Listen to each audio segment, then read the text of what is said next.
On the Heavens. By Aristotle. Book 1. How do you find this book? Any thoughts about the book or the author? Any suggestion for improvement? Please take a moment to share your thoughts in a comment. If you like it, share it with your friends who might enjoy it as well. Subscribe to keep in touch. Visit CompleteAudiobooks.com for more quality content. Part 1. The science which has to do with nature clearly concerns itself for the most part with bodies and magnitudes and their properties and movements, but also with the principles of this sort of substance, as many as they may be. For of things constituted by nature some are bodies and magnitudes, some possess body and magnitude, and some are principles of things which possess these. Now a continuum is that which is divisible into parts always capable of subdivision, and a body is that which is every way divisible. A magnitude if divisible one way is a line, if two ways a surface, and if three a body. Beyond these there is no other magnitude, because the three dimensions are all that there are, and that which is divisible in three directions is divisible in all. For, as the Pythagoreans say, the world and all that is in it is determined by the number 3, since beginning and middle and end give the number of an all, and the number they give is the triad. And so, having taken these three from nature as, so to speak, laws of it, we make further use of the number 3 in the worship of the gods.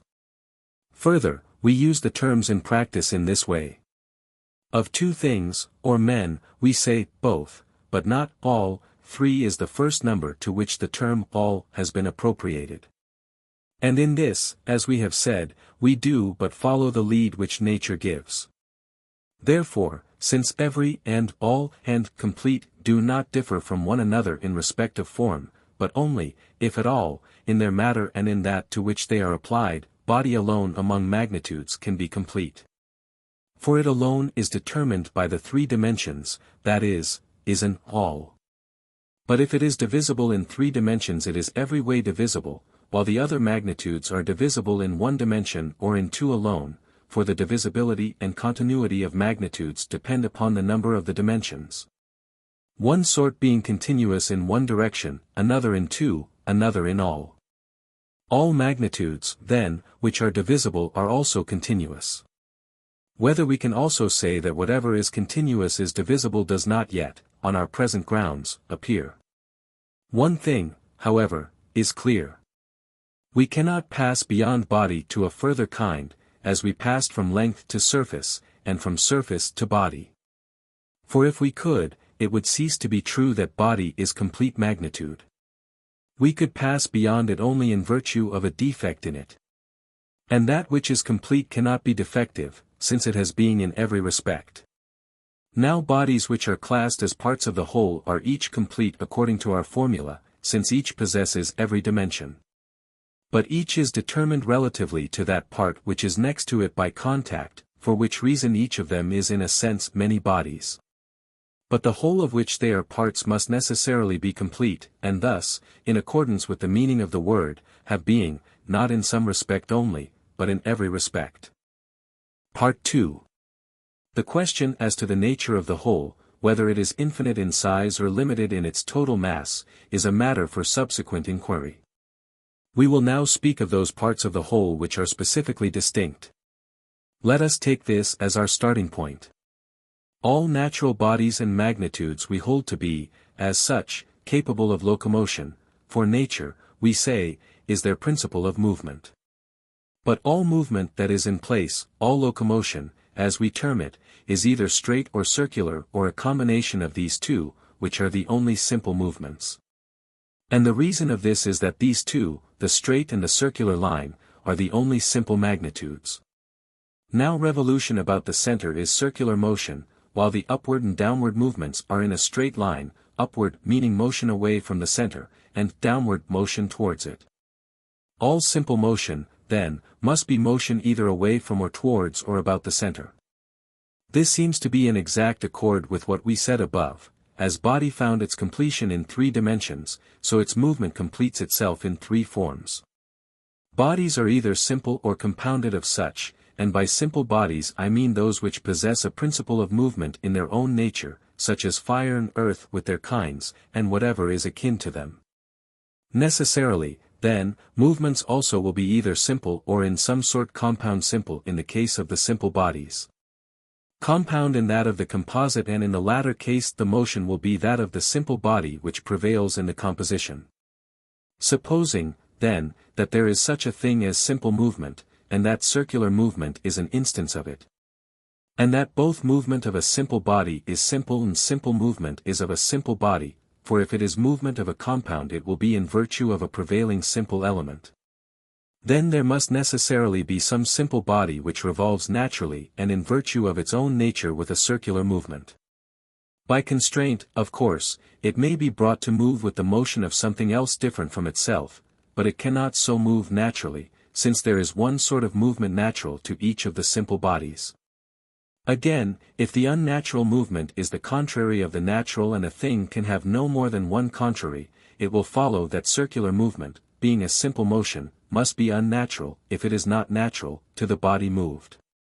If then, 1, the body, whose movement is circular, is fire or some other element, its natural motion must be the contrary of the circular motion.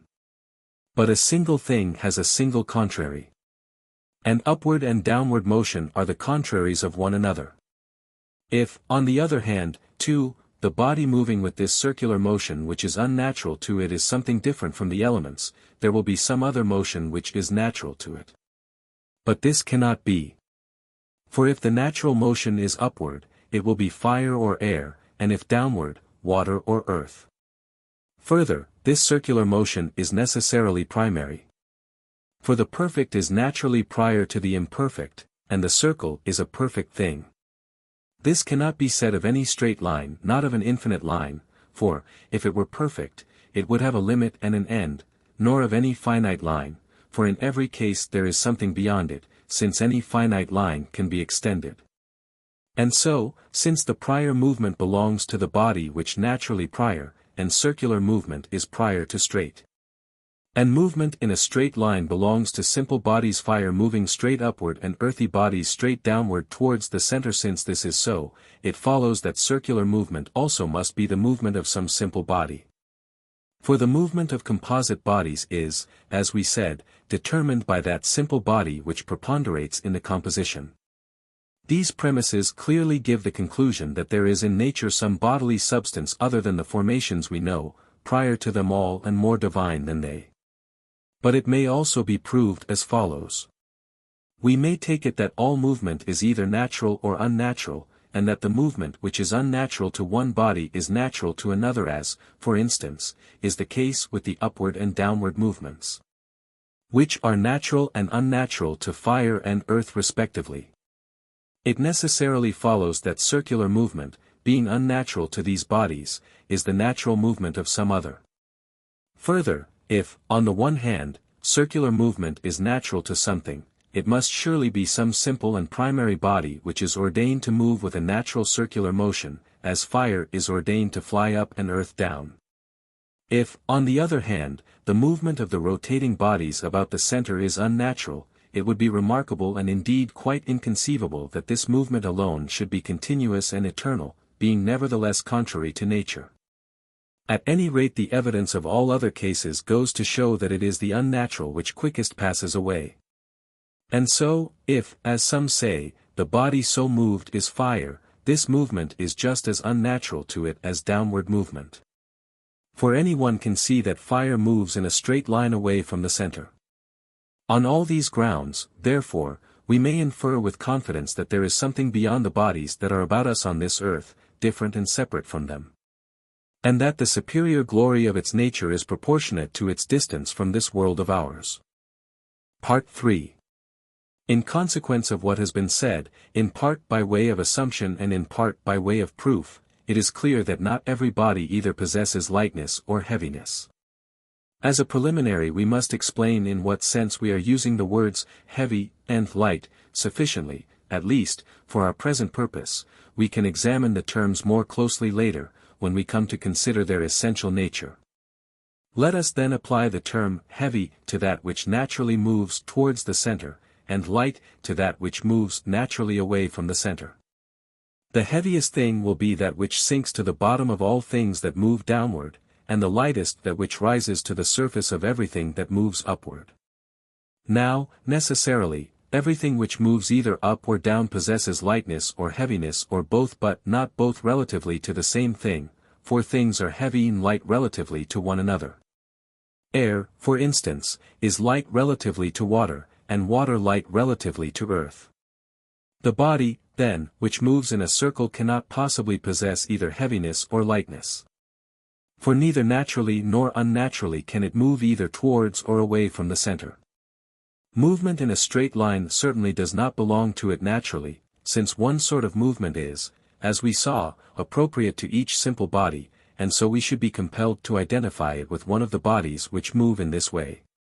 Suppose, then, that the movement is unnatural.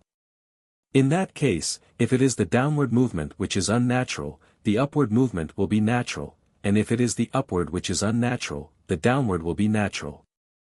For we decided that of contrary movements, if the one is unnatural to anything, the other will be natural to it. But since the natural movement of the whole and of its part of earth, for instance, as a whole and of a small clod have one and the same direction, it results, in the first place, that this body can possess no lightness or heaviness at all, for that would mean that it could move by its own nature either from or towards the center, which, as we know, is impossible. And, secondly, that it cannot possibly move in the way of locomotion by being forced violently aside in an upward or downward direction. For neither naturally nor unnaturally can it move with any other motion but its own, either itself or any part of it, since the reasoning which applies to the whole applies also to the part. It is equally reasonable to assume that this body will be ungenerated and indestructible and exempt from increase and alteration, since everything that comes to be comes into being from its contrary and in some substrate, and passes away likewise in a substrate by the action of the contrary into the contrary, as we explained in our opening discussions. Now the motions of contraries are contrary. If then this body can have no contrary, because there can be no contrary motion to the circular, nature seems justly to have exempted from contraries the body which was to be ungenerated and indestructible. For it is in contraries that generation and decay subsist. Again, that which is subject to increase increases upon contact with a kindred body, which is resolved into its matter. But there is nothing out of which this body can have been generated. And if it is exempt from increase and diminution, the same reasoning leads us to suppose that it is also unalterable. For alteration is movement in respect of quality. And qualitative states and dispositions, such as health and disease, do not come into being without changes of properties. But all natural bodies which change their properties we see to be subject without exception to increase and diminution. This is the case, for instance, with the bodies of animals and their parts and with vegetable bodies, and similarly also with those of the elements. And so, if the body which moves with a circular motion cannot admit of increase or diminution, it is reasonable to suppose that it is also unalterable. The reasons why the primary body is eternal and not subject to increase or diminution, but unaging and unalterable and unmodified, will be clear from what has been said to anyone who believes in our assumptions. Our theory seems to confirm experience and to be confirmed by it. For all men have some conception of the nature of the gods, and all who believe in the existence of gods at all, whether barbarian or Greek, agree in allotting the highest place to the deity. Surely because they suppose that immortal is linked with immortal and regard any other supposition as inconceivable. If then there is, as there certainly is, anything divine, what we have just said about the primary bodily substance was well said. The mere evidence of the senses is enough to convince us of this, at least with human certainty. For in the whole range of time past, so far as our inherited records reach, no change appears to have taken place either in the whole scheme of the outermost heaven or in any of its proper parts. The common name, too, which has been handed down from our distant ancestors even to our own day, seems to show that they conceived of it in the fashion which we have been expressing. The same ideas, one must believe, recur in men's minds not once or twice but again and again. And so, implying that the primary body is something else beyond earth, fire, air, and water, they gave the highest place a name of its own, aether, derived from the fact that it runs always for an eternity of time. Anaxagoras, however, scandalously misuses this name, taking aether as equivalent to fire. It is also clear from what has been said why the number of what we call simple bodies cannot be greater than it is. The motion of a simple body must itself be simple, and we assert that there are only these two simple motions, the circular and the straight, the latter being subdivided into motion away from and motion towards the center. Part 4. That there is no other form of motion opposed as contrary to the circular may be proved in various ways. In the first place, there is an obvious tendency to oppose the straight line to the circular. For concave and convex are not only regarded as opposed to one another, but they are also coupled together and treated as a unity in opposition to the straight. And so, if there is a contrary to circular motion, motion in a straight line must be recognized as having the best claim to that name. But the two forms of rectilinear motion are opposed to one another by reason of their places. For up and down is a difference and a contrary opposition in place. Secondly, it may be thought that the same reasoning which holds good of the rectilinear path applies also the circular, movement from A to B being opposed as contrary to movement from B to A. But what is meant is still rectilinear motion.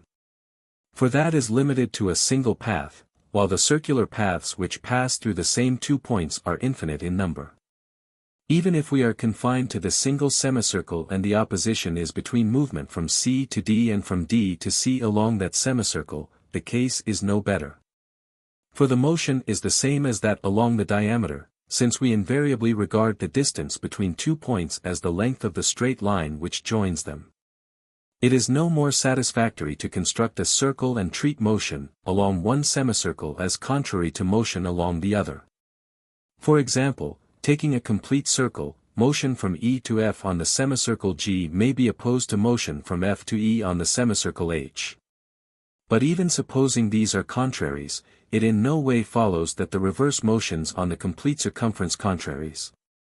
Nor again can motion along the circle from A to B be regarded as the contrary of motion from A to C, for the motion goes from the same point towards the same point, and contrary motion was distinguished as motion from a contrary to its contrary.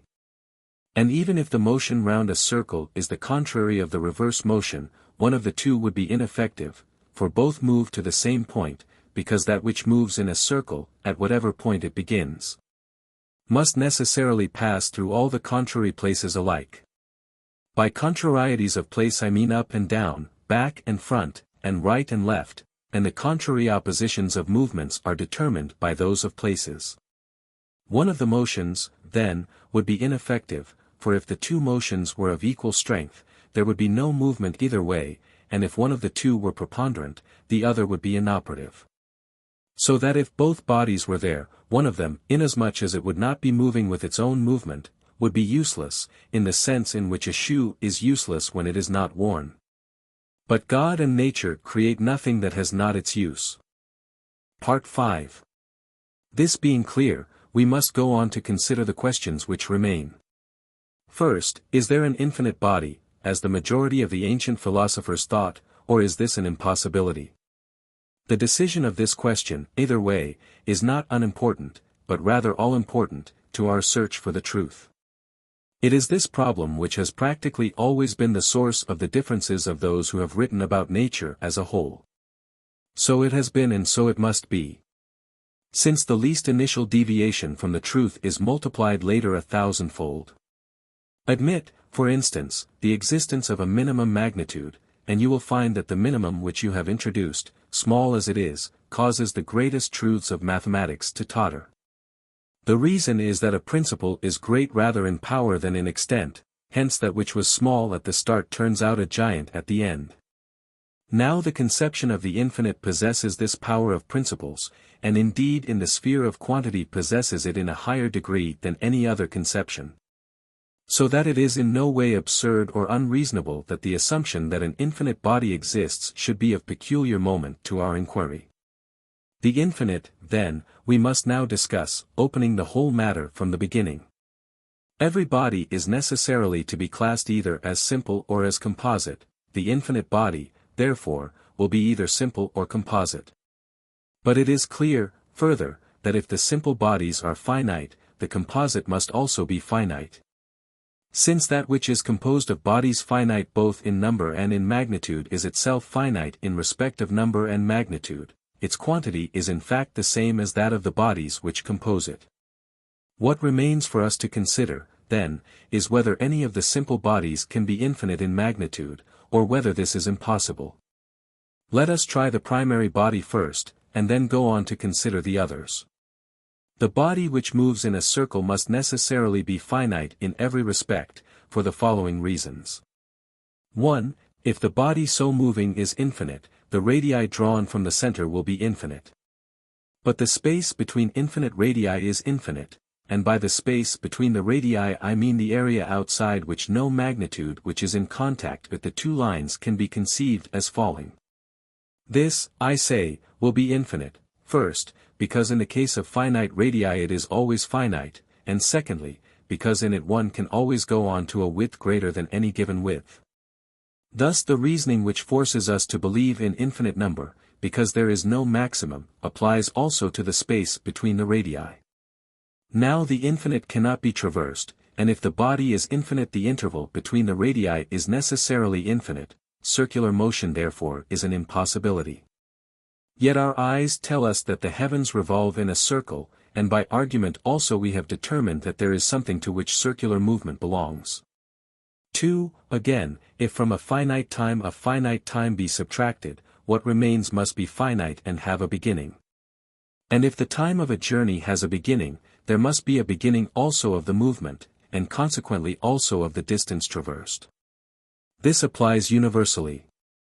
Take a line, ACE, infinite in one direction, E, and another line, BB, infinite in both directions. Let ACE describe a circle, revolving upon C as center. In its movement it will cut BB continuously for a certain time. This will be a finite time, since the total time is finite in which the heavens complete their circular orbit, and consequently the time subtracted from it, during which the one line in its motion cuts the other, is also finite. Therefore there will be a point at which ACE began for the first time to cut BB. This, however, is impossible. The infinite, then, cannot revolve in a circle, nor could the world, if it were infinite. 3. That the infinite cannot move may also be shown as follows. Let it be a finite line moving past the finite line, B. Of necessity A will pass clear of B and B of A at the same moment, for each overlaps the other to precisely the same extent. Now if the two were both moving, and moving in contrary directions, they would pass clear of one another more rapidly, if one were still and the other moving past it, less rapidly, provided that the speed of the latter were the same in both cases. This, however, is clear, that it is impossible to traverse an infinite line in a finite time. Infinite time, then, would be required. This we demonstrated above in the discussion of movement. And it makes no difference whether a finite is passing by an infinite or an infinite by a finite.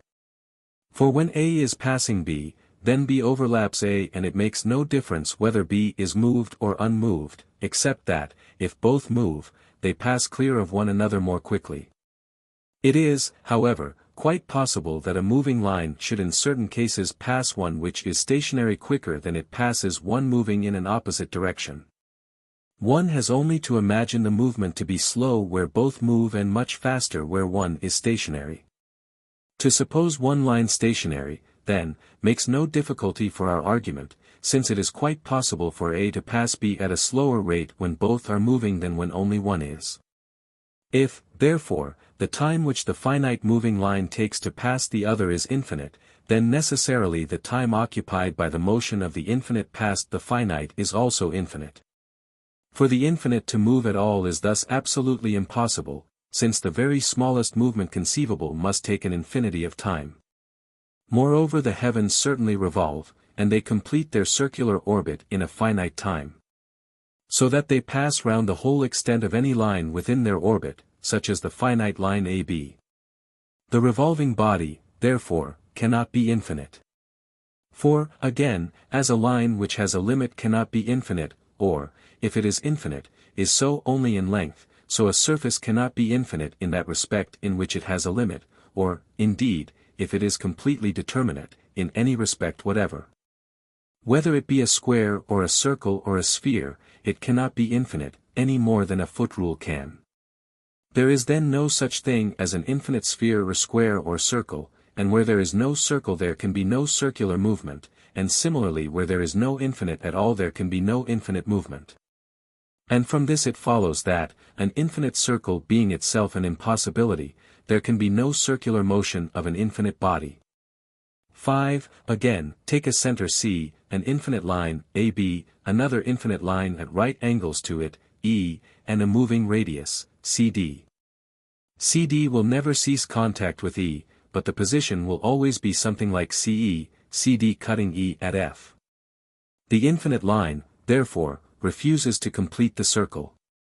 6. Again, if the heaven is infinite and moves in a circle, we shall have to admit that in a finite time it has traversed the infinite. For suppose the fixed heaven infinite, and that which moves within it equal to it. It results that when the infinite body has completed its revolution, it has traversed an infinite equal to itself in a finite time. But that we know to be impossible. 7. It can also be shown, conversely, that if the time of revolution is finite, the area traversed must also be finite, but the area traversed was equal to itself, therefore, it is itself finite. We have now shown that the body which moves in a circle is not endless or infinite, but has its limit. Part 6. Further, neither that which moves towards nor that which moves away from the center can be infinite. For the upward and downward motions are contraries and are therefore motions towards contrary places. But if one of a pair of contraries is determinate, the other must be determinate also. Now the center is determined, for, from whatever point the body which sinks to the bottom starts its downward motion, it cannot go farther than the center. The center, therefore, being determinate, the upper place must also be determinate. But if these two places are determined and finite, the corresponding bodies must also be finite. Further, if up and down are determinate, the intermediate place is also necessarily determinate. For, if it is indeterminate, the movement within it will be infinite, and that we have already shown to be an impossibility. The middle region then is determinate, and consequently any body which either is in it, or might be in it, is determinate. But the bodies which move up and down may be in it, since the one moves naturally away from the center and the other towards it. From this alone it is clear that an infinite body is an impossibility, but there is a further point. If there is no such thing as infinite weight, then it follows that none of these bodies can be infinite. For the supposed infinite body would have to be infinite in weight. The same argument applies to lightness, for as the one supposition involves infinite weight, so the infinity of the body which rises to the surface involves infinite lightness. This is proved as follows. Assume the weight to be finite and take an infinite body, AB, of the weight C, subtract from the infinite body a finite mass, BD, the weight of which shall be E. E then is less than C, since it is the weight of a lesser mass. Suppose then that the smaller goes into the greater a certain number of times, and take BF bearing the same proportion to BD which the greater weight bears to the smaller. For you may subtract as much as you please from an infinite. If now the masses are proportionate to the weights, and the lesser weight is that of the lesser mass, the greater must be that of the greater. The weights, therefore, of the finite and of the infinite body are equal. Again, if the weight of a greater body is greater than that of a less, the weight of GB will be greater than that of FB, and thus the weight of the finite body is greater than that of the infinite. And, further, the weight of unequal masses will be the same, since the infinite and the finite cannot be equal. It does not matter whether the weights are commensurable or not. If, A, they are incommensurable, the same reasoning holds. For instance, suppose E multiplied by 3 is rather more than C, the weight of 3 masses of the full size of BD will be greater than C. We thus arrive at the same impossibility as before. Again, B, we may assume weights which are commensurate. For it makes no difference whether we begin with the weight or with the mass. For example, assume the weight E to be commensurate with C, and take from the infinite mass a part BD of weight E. Then let a mass BF be taken having the same proportion to BD which the two weights have to one another. For the mass being infinite you may subtract from it as much as you please. These assumed bodies will be commensurate in mass and in weight alike. Nor again does it make any difference to our demonstration whether the total mass has its weight equally or unequally distributed. For it must always be possible to take from the infinite mass a body of equal weight to BD by diminishing or increasing the size of the section to the necessary extent. From what we have said, then, it is clear that the weight of the infinite body cannot be finite. It must then be infinite. We have therefore only to show this to be impossible in order to prove an infinite body impossible. But the impossibility of infinite weight can be shown in the following way. A given weight moves a given distance in a given time. A weight which is as great and more moves the same distance in a less time, the times being in inverse proportion to the weights. For instance, if one weight is twice another, it will take half as long over a given movement. Further, a finite weight traverses any finite distance in a finite time. It necessarily follows from this that infinite weight, if there is such a thing, being, on the one hand, as great and more than as great as the finite, will move accordingly, but being, on the other hand, compelled to move in a time inversely proportionate to its greatness, cannot move at all. The time should be less in proportion as the weight is greater. But there is no proportion between the infinite and the finite, proportion can only hold between a less and a greater finite time. And though you may say that the time of the movement can be continually diminished, yet there is no minimum. Nor, if there were, would it help us. For some finite body could have been found greater than the given finite in the same proportion which is supposed to hold between the infinite and the given finite. So that an infinite and a finite weight must have traversed an equal distance in equal time. But that is impossible. Again, whatever the time, so long as it is finite, in which the infinite performs the motion, a finite weight must necessarily move a certain finite distance in that same time. Infinite weight is therefore impossible, and the same reasoning applies also to infinite lightness. Bodies then of infinite weight and of infinite lightness are equally impossible. That there is no infinite body may be shown, as we have shown it, by a detailed consideration of the various cases. But it may also be shown universally. Not only by such reasoning as we advanced in our discussion of principles, though in that passage we have already determined universally the sense in which the existence of an infinite is to be asserted or denied. But also suitably to our present purpose in the following way. That will lead us to a further question. Even if the total mass is not infinite, it may yet be great enough to admit a plurality of universes. The question might possibly be raised whether there is any obstacle to our believing that there are other universes composed on the pattern of our own, more than one, though stopping short of infinity. First, however, let us treat of the infinite universally. Part 7. Every body must necessarily be either finite or infinite, and if infinite, either of similar or of dissimilar parts. If its parts are dissimilar, they must represent either a finite or an infinite number of kinds. That the kinds cannot be infinite is evident, if our original presuppositions remain unchallenged. For the primary movements being finite in number, the kinds of simple body are necessarily also finite, since the movement of a simple body is simple, and the simple movements are finite, and every natural body must always have its proper motion. Now if the infinite body is to be composed of a finite number of kinds, then each of its parts must necessarily be infinite in quantity, that is to say, the water, fire, and which compose it. But this is impossible, because, as we have already shown, infinite weight and lightness do not exist. Moreover, it would be necessary also that their places should be infinite in extent, so that the movements too of all these bodies would be infinite. But this is not possible, if we are to hold to the truth of our original presuppositions and to the view that neither that which moves downward, nor, by the same reasoning, that which moves upward, can prolong its movement to infinity. For it is true in regard to quality, quantity, and place alike that any process of change is impossible which can have no end.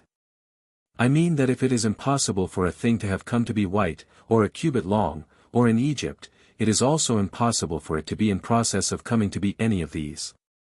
It is thus impossible for a thing to be moving to a place at which in its motion it can never by any possibility arrive.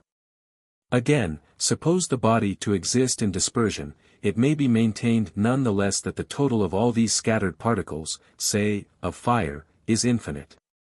But body we saw to be that which has extension every way. How can there be several dissimilar elements, each infinite?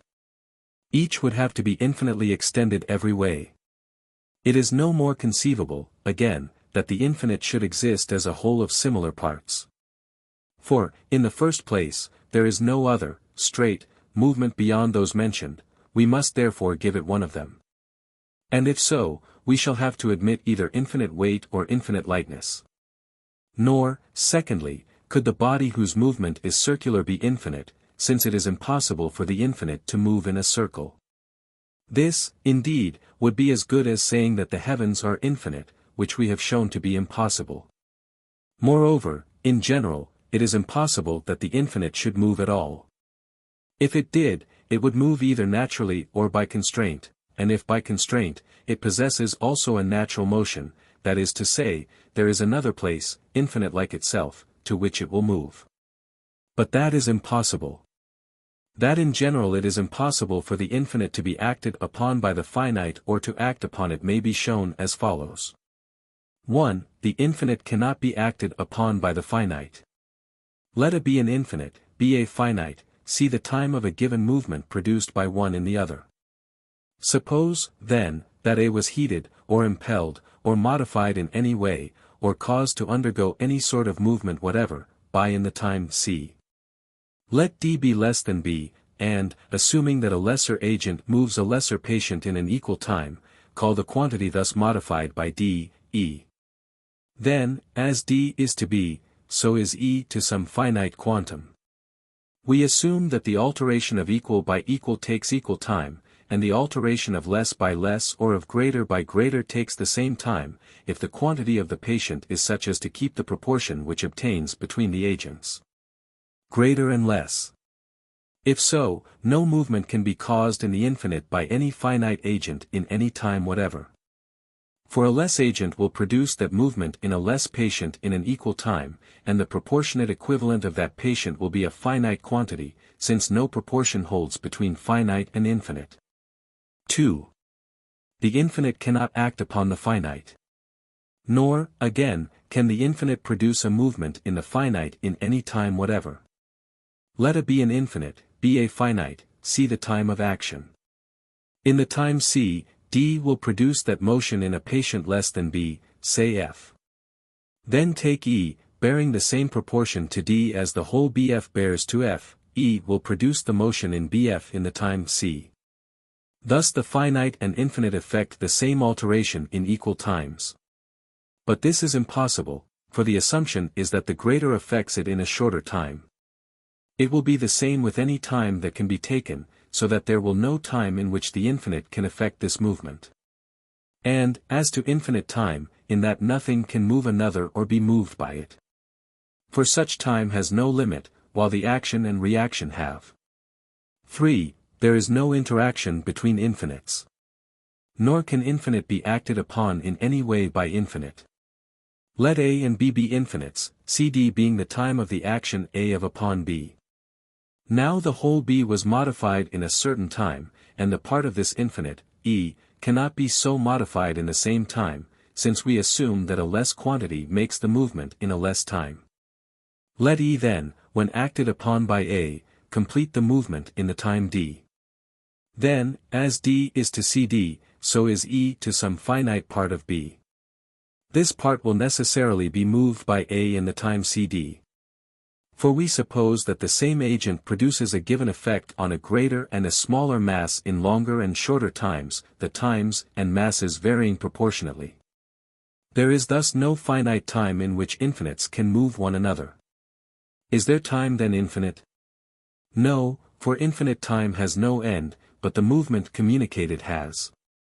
If therefore every perceptible body possesses the power of acting or of being acted upon, or both of these, it is impossible that an infinite body should be perceptible. All bodies, however, that occupy place are perceptible. There is therefore no infinite body beyond the heaven. Nor again is there anything of limited extent beyond it. And so beyond the heaven there is no body at all. For if you suppose it an object of intelligence, it will be in a place, since place is what within and beyond denote, and therefore an object of perception. But nothing that is not in a place is perceptible. The question may also be examined in the light of more general considerations as follows. The infinite, considered as a whole of similar parts, cannot, on the one hand, move in a circle. For there is no center of the infinite, and that which moves in a circle moves about the center. Nor again can the infinite move in a straight line. For there would have to be another place infinite like itself to be the goal of its natural movement, and another, equally great, for the goal of its unnatural movement. Moreover, whether its rectilinear movement is natural or constrained, in either case the force which causes its motion will have to be infinite. For infinite force is force of an infinite body, and of an infinite body the force is infinite. So the motive body also will be infinite. The proof of this is given in our discussion of movement, where it is shown that no finite thing possesses infinite power, and no infinite thing finite power. If then that which moves naturally can also move unnaturally, there will be two infinites, one which causes, and another which exhibits the latter motion. Again, what is it that moves the infinite? If it moves itself, it must be animate. But how can it possibly be conceived as an infinite animal? And if there is something else that moves it, there will be two infinites, that which moves and that which is moved, differing in their form and power. If the whole is not continuous, but exists, as Democritus and Leucippus think, in the form of parts separated by void, there must necessarily be one movement of all the multitude. They are distinguished, we are told, from one another by their figures, but their nature is one, like many pieces of gold separated from one another. But each piece must, as we assert, have the same motion. For a single clod moves to the same place as the whole mass of earth, and a spark to the same place as the whole mass of fire. So that if it be weight that all possess, no body is, strictly speaking, light, and if lightness be universal, none is heavy. Moreover, whatever possesses weight or lightness will have its place either at one of the extremes or in the middle region. But this is impossible while the world is conceived as infinite.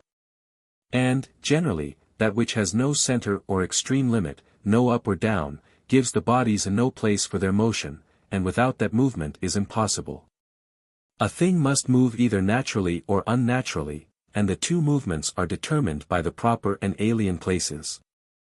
Again, a place in which a thing rests or to which it moves unnaturally, must be the natural place for some other body, as experience shows. Necessarily, therefore, not everything possesses weight or lightness, but some things do and some do not. From these arguments then it is clear that the body of the universe is not infinite. Part 8. We must now proceed to explain why there cannot be more than one heaven, the further question mentioned above. For it may be thought that we have not proved universal of bodies, that none whatever can exist outside our universe, and that our argument applied only to those of indeterminate extent. Now all things rest and move naturally and by constraint. A thing moves naturally to a place in which it rests without constraint, and rests naturally in a place to which it moves without constraint. On the other hand, a thing moves by constraint to a place in which it rests by constraint, and rests by constraint in a place to which it moves by constraint. Further, if a given movement is due to constraint, its contrary is natural. If, then, it is by constraint that earth moves from a certain place to the center here, its movement from here to there will be natural, and if earth from there rests here without constraint, its movement hither will be natural. And the natural movement in each case is one. Further, these worlds, being similar in nature to ours, must all be composed of the same bodies as it. Moreover, each of the bodies, fire, and earth and their intermediates, must have the same power as in our world. For if these names are used equivocally, if the identity of name does not rest upon an identity of form in these elements and ours, then the whole to which they belong can only be called a world by equivocation. Clearly, then, one of the bodies will move naturally away from the center and another towards the center, since fire must be identical with fire, earth with earth, and so on, as the fragments of each are identical in this world. That this must be the case is evident from the principles laid down in our discussion of the movements, for these are limited in number, and the distinction of the elements depends upon the distinction of the movements. Therefore, since the movements are the same, the elements must also be the same everywhere. The particles of earth, then, in another world move naturally also to our center and its fire to our circumference. This, however, is impossible, since, if it were true, earth must, in its own world, move upwards, and fire to the center. In the same way the earth of our world must move naturally away from the center when it moves towards the center of another universe. This follows from the supposed juxtaposition of the worlds. For either we must refuse to admit the identical nature of the simple bodies in the various universes, or, admitting this, we must make the center and the extremity one as suggested. This being so, it follows that there cannot be more worlds than one. To postulate a difference of nature in the simple bodies according as they are more or less distant from their proper places is unreasonable. For what difference can it make whether we say that a thing is this distance away or that? One would have to suppose a difference proportionate to the distance and increasing with it, but the form is in fact the same. Moreover, the bodies must have some movement, since the fact that they move is quite evident. Are we to say then that all their movements, even those which are mutually contrary, are due to constraint? No, for a body which has no natural movement at all cannot be moved by constraint. If then the bodies have a natural movement, the movement of the particular instances of each form must necessarily have for goal a place numerically one, i.e., a particular center or a particular extremity. If it be suggested that the goal in each case is one in form but numerically more than one, on the analogy of particulars which are many though each undifferentiated in form, we reply that the variety of goal cannot be limited to this portion or that but must extend to all alike. For all are equally undifferentiated in form, but any one is different numerically from any other. What I mean is this: if the portions in this world behave similarly both to one another and to those in another world, then the portion which is taken hence will not behave differently either from the portions in another world or from those in the same world, but similarly to them, since in form no portion differs from another. The result is that we must either abandon our present assumption or assert that the center and the extremity are each numerically one. But this being so, the heaven, by the same evidence and the same necessary inferences, must be one only and no more. A consideration of the other kinds of movement also makes it plain that there is some point to which earth and fire move naturally. For in general that which is moved changes from something into something, the starting point and the goal being different in form, and always it is a finite change. For instance, to recover health is to change from disease to health, to increase is to change from smallness to greatness.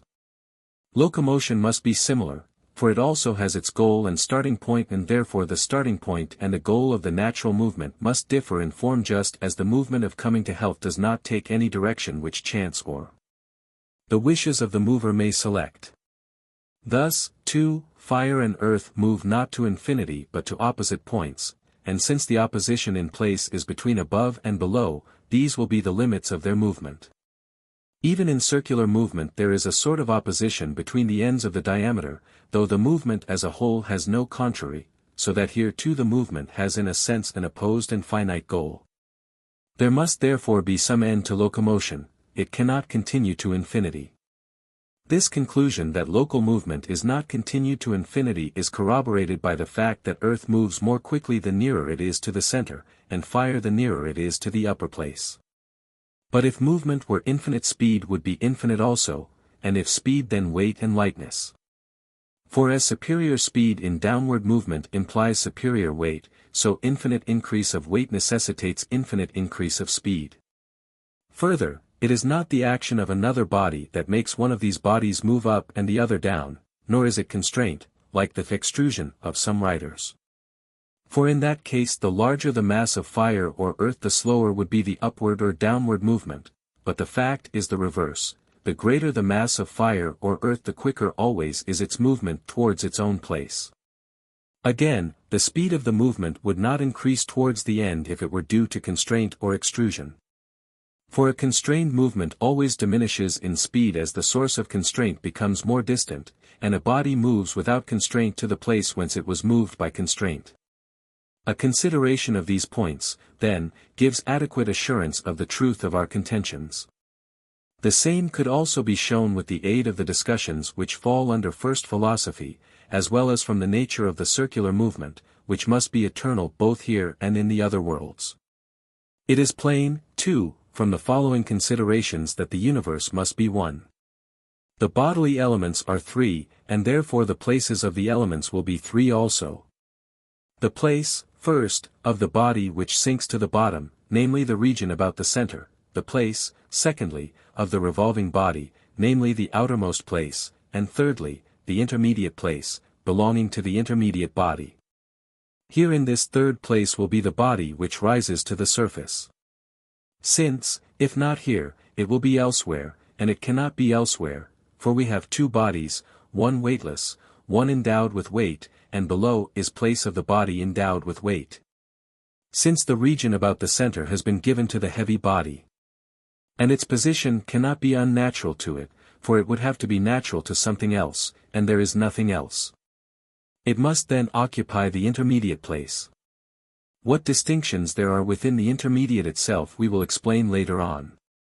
We have now said enough to make plain the character and number of the bodily elements, the place of each, and further, in general, how many in number the various places are. Part 9. We must show not only that the heaven is one, but also that more than one heaven is and, further, that, as exempt from decay and generation, the heaven is eternal. We may begin by raising a difficulty. From one point of view it might seem impossible that the heaven should be one and unique, since in all formations and products whether of nature or of art we can distinguish the shape in itself and the shape in combination with matter. For instance, the form of the sphere is one thing and the gold or bronze sphere another, the shape of the circle again is one thing, the bronze or wooden circle another. For when we state the essential nature of the sphere or circle we do not include in the formula gold or bronze, because they do not belong to the essence, but if we are speaking of the copper or gold sphere we do include them. We still make the distinction even if we cannot conceive or apprehend any other example beside the particular thing. This may, of course, sometimes be the case. It might be, for instance, that only one circle could be found. Yet none the less the difference will remain between the being of circle and of this particular circle, the one being form, the other form in matter, i.e. a particular thing. Now since the universe is perceptible it must be regarded as a particular. For everything that is perceptible subsists, as we know, in matter. But if it is a particular, there will be a distinction between the being of this universe and of universe unqualified.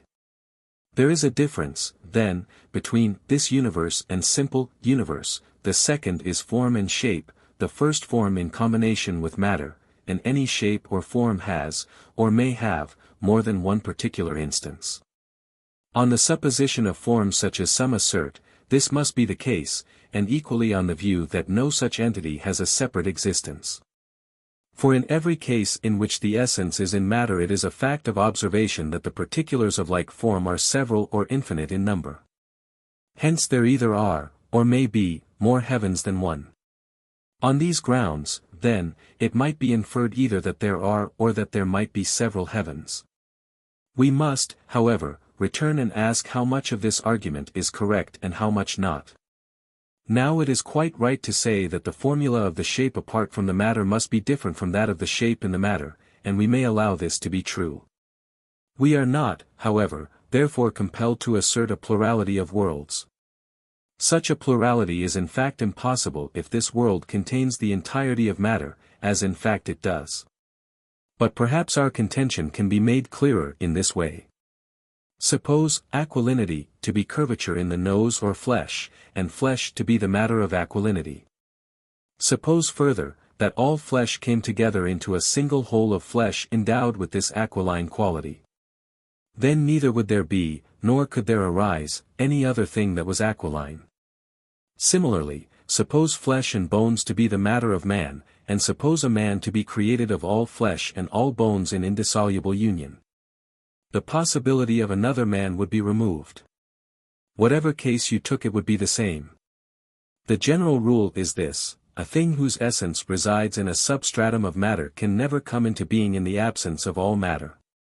Now the universe is certainly a particular and a material thing. If however, it is composed not of a part but of the whole of matter, then though the being of universe and of this universe are still distinct, yet there is no other universe. And no possibility of others being made, because all the matter is already included in this. It remains, then, only to prove that it is composed of all natural perceptible body. First, however, we must explain what we mean by heaven and in how many senses we use the word, in order to make clearer the object of our inquiry. In one sense, then, we call heaven the substance of the extreme circumference of the whole, or that natural body whose place is at the extreme circumference. We recognize habitually a special right to the name heaven in the extremity or upper region, which we take to be the seat of all that is divine. In another sense, we use this name for the body continuous with the extreme circumference which contains the moon, the sun, and some of the stars. These we say are in the heaven. In yet another sense we give the name to all body included within extreme circumference, since we habitually call the whole or totality the heaven. The word, then, is used in three senses. Now the whole included within the extreme circumference must be composed of all physical and sensible body, because there neither is, nor can come into being, any body outside the heaven. For if there is a natural body outside the extreme circumference, it must be either a simple or a composite body, and its position must be either natural or unnatural. But it cannot be any of the simple bodies. For, first, it has been shown that that which moves in a circle cannot change its place. And, secondly, it cannot be that which moves from the center or that which lies lowest. Naturally they could not be there, since their proper places are elsewhere. And if these are there unnaturally, the exterior place will be natural to some other body, since a place which is unnatural to one body must be natural to another, but we saw that there is no other body besides these. Then it is not possible that any simple body should be outside the heaven. But, if no simple body, neither can any mixed body be there, for the presence of the simple body is involved in the presence of the mixture. Further, neither can any body come into that place, for it will do so either naturally or unnaturally, and will be either simple or composite, so that the same argument will apply, since it makes no difference whether the question is, does A exist? Or, could A come to exist? From our arguments then it is evident not only that there is not, but also that there could never come to be, any bodily mass whatever outside the circumference. The world as a whole, therefore, includes all its appropriate matter, which is, as we saw, natural perceptible body. So that neither are there now, nor have there ever been, nor can there ever be formed more heavens than one, but this heaven of ours is one and unique and complete. It is therefore evident that there is also no place or void or time outside the heaven.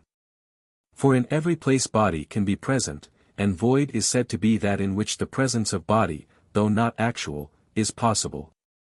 And time is the number of movement. But in the absence of natural body there is no movement, and outside the heaven, as we have shown, body neither exists nor can come to exist. It is clear then that there is neither place, nor void, nor time, outside the heaven. Hence whatever is there, is of such a nature as not to occupy any place, nor does time age it.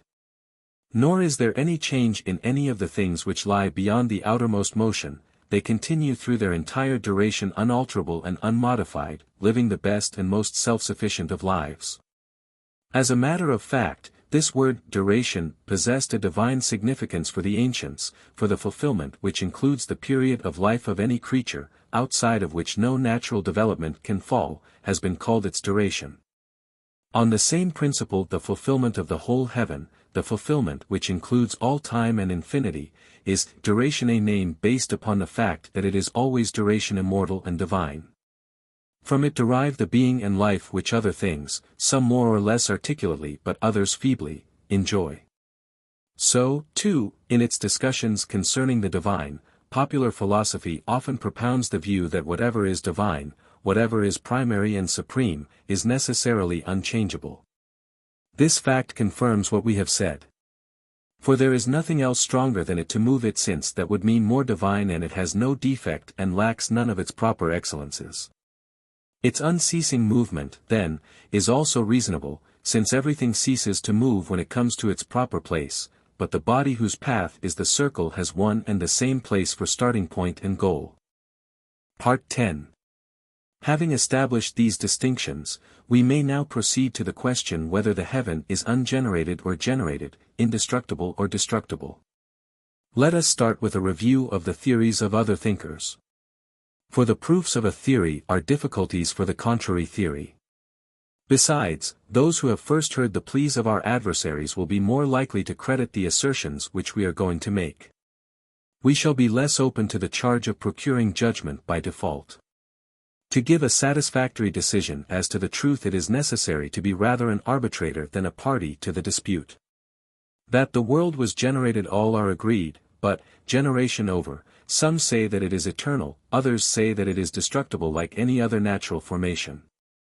Others again, with Empedocles of Acragas and Heraclitus of Ephesus, believe that there is alternation in the destructive process, which takes now this direction, now that, and continues without end. Now to assert that it was generated and yet is eternal is to assert the impossible, for we cannot reasonably attribute to anything any characteristics but those which observation detects in many or all instances. But in this case the facts point the other way, generated things are seen always to be destroyed. Further, a thing whose present state had no beginning and which could not have been other than it was at any previous moment throughout its entire duration, cannot possibly be changed. For there will have to be some cause of change, and if this had been present earlier it would have made possible another condition of that to which any other condition was impossible. Suppose that the world was formed out of elements which were formerly otherwise conditioned than as they are now. Then, 1. If their condition was always so and could not have been otherwise, the world could never have come into being. And, 2. If the world did come into being, then, clearly, their condition must have been capable of change and not eternal. After combination therefore they will be dispersed, just as in the past after dispersion they came into combination. And this process either has been, or could have been, indefinitely repeated. But if this is so, the world cannot be indestructible, and it does not matter whether the change of condition has actually occurred or remains a possibility. Some of those who hold that the world, though indestructible, was yet generated, try to support their case by a parallel which is illusory. They say that in their statements about its generation they are doing what geometricians do when they construct their figures, not implying that the universe really had a beginning, but for didactic reasons facilitating understanding by exhibiting the object, like the figure, as in course of formation. The two cases, as we said, are not parallel, for, in the construction of the figure, when the various steps are completed the required figure forthwith results, but in these other demonstrations what results is not that which was required. Indeed it cannot be so, for antecedent and consequent, as assumed, are in contradiction. The ordered, it is said, arose out of the unordered, and the same thing cannot be at the same time both ordered and unordered. There must be a process and a lapse of time separating the two states. In the figure, on the other hand, there is no temporal separation. It is clear then that the universe cannot be at once eternal and generated. To say that the universe alternately combines and dissolves is no more paradoxical than to make it eternal but varying in shape. It is as if one were to think that there was now destruction and now existence when from a child a man is generated, and from a man a child. For it is clear that when the elements come together the result is not a chance system and combination, but the very same as before, especially on the view of those who hold this theory, since they say that the contrary is the cause of each state. So that if the totality of body, which is a continuum, is now in this order or disposition and now in that, and if the combination of the whole is a world or heaven, then it will not be the world that comes into being and is destroyed, but only its dispositions. If the world is believed to be one, it is impossible to suppose that it should be, as a whole, first generated and then destroyed, never to reappear. Since before it came into being there was always present the combination prior to it, and that, we hold, could never change if it was never generated. If, on the other hand, the worlds are infinite in number, the view is more plausible. But whether this is, or is not, impossible will be clear from what follows. For there are some who think it possible both for the ungenerated to be destroyed and for the generated to persist undestroyed. This is held in the Timaeus, where Plato says that the heaven, though it was generated, will none the less exist to eternity. So far as the heaven is concerned, we have answered this view with arguments appropriate to the nature of the heaven. On the general question we shall attain clearness when we examine the matter universally. Part 11. We must first distinguish the senses in which we use the words ungenerated and generated, destructible and indestructible. These have many meanings, and though it may make no difference to the argument, yet some confusion of mind must result from treating as uniform in its use a word which has several distinct applications. The character which is the ground of the predication will always remain obscure. The word ungenerated, then, is used, a, in one sense whenever something now is which formerly was not, no process of becoming or change being involved.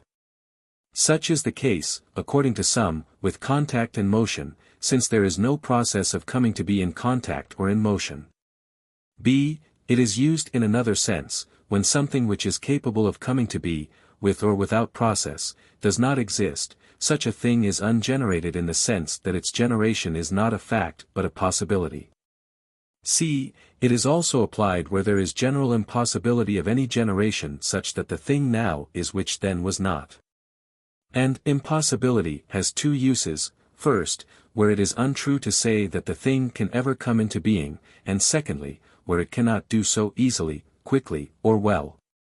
In the same way the word generated is used, a, first, where what formerly was not afterwards is, whether a process of becoming was or was not involved, so long as that which then was not, now is.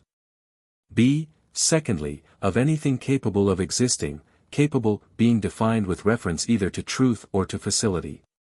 c. Thirdly, of anything to which the passage from not being to being belongs, whether already actual, if its existence is due to a past process of becoming, or not yet actual but only possible.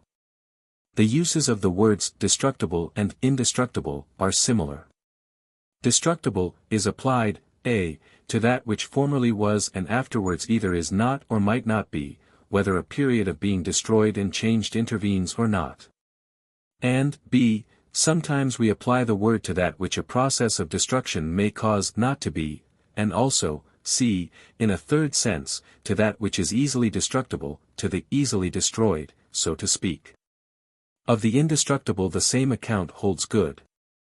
It is either, a, that which now is and now is not, without any process of destruction, like contact, which without being destroyed afterwards is not, though formerly it was. Or, b. That which is but might not be, or which will at some time not be, though it now is. For you exist now and so does the contact. Yet both are destructible, because a time will come when it will not be true of you that you exist, nor of these things that they are in contact. Thirdly, c. In its most proper use, it is that which is, but is incapable of any destruction such that the thing which now is later ceases to be or might cease to be. Or again, that which has not yet been destroyed, but in the future may cease to be. For indestructible is also used of that which is destroyed with difficulty. This being so, we must ask what we mean by possible and impossible. For in its most proper use the predicate indestructible is given because it is impossible that the thing should be destroyed, i.e. exist at one time and not at another. And ungenerated also involves impossibility when used for that which cannot be generated, in such fashion that, while formerly it was not, later it is. An instance is a commensurable diagonal. Now when we speak of a power to move or to lift weights, we refer always to the maximum. We speak, for instance, of a power to lift 100 talents or walk 100 stades, though a power to effect the maximum is also a power to effect any part of the maximum, since we feel obliged in defining the power to give the limit or maximum.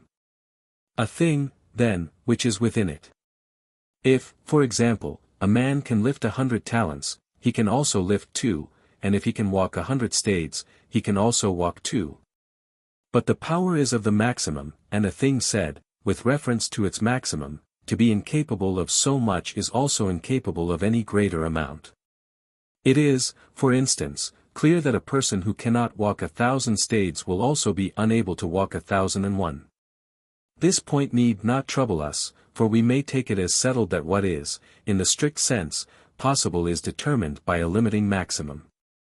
Now perhaps the objection might be raised that there is no necessity in this, since he who sees a stade need not see the smaller measures contained in it, while, on the contrary, he who can see a dot or hear a small sound will perceive what is greater. This, however, does not touch our argument. The maximum may be determined either in the power or in its object. The application of this is plain. Superior sight is sight of the smaller body, but superior speed is that of the greater body. Part 12. Having established these distinctions, we can now proceed to the sequel. If there are things capable both of being and of not being, there must be some definite maximum time of their being and not being. A time, I mean, during which continued existence is possible to them, and a time during which continued non-existence is possible. And this is true in every category, whether the thing is, for example, man, or white, or 3 cubits long, or whatever it may be. For if the time is not definite in quantity, but longer than any that can be suggested and shorter than none, then it will be possible for one and the same thing to exist for infinite time and not to exist for another infinity. This, however, is impossible. Let us take our start from this point. The impossible and the false have not the same significance. One use of impossible and possible, and false and true, is hypothetical. It is impossible, for instance, on a certain hypothesis that the triangle should have its angles equal to 2 right angles, and on another the diagonal is commensurable. But there are also things possible and impossible, false and true, absolutely. Now it is one thing to be absolutely false, and another thing to be absolutely impossible. To say that you are standing when you are not standing is to assert a falsehood, but not an impossibility. Similarly, to say that a man who is playing the harp, but not singing, is to say what is false but not impossible. To say, however, that you are at once standing and sitting, or that the diagonal is commensurable, is to say what is not only false but also impossible. Thus it is not the same thing to make a false and to make an impossible hypothesis, and from the impossible hypothesis impossible results follow. A man has, it is true, the capacity at once of sitting and of standing, because when he possesses the one he also possesses the other, but it does not follow that he can at once sit and stand, only that at another time he can do the other also. But if a thing has for infinite time more than one capacity, another time is impossible and the times must coincide. Thus if a thing which exists for infinite time is destructible, it will have the capacity of not being. Now if it exists for infinite time, let this capacity be actualized, and it will be in actuality at once existent and non-existent. Thus a false conclusion would follow because a false assumption was made, but if what was assumed had not been impossible, its consequence would not have been impossible. Anything then which always exists is absolutely imperishable. It is also ungenerated, since if it was generated it will have the power for some time of not being.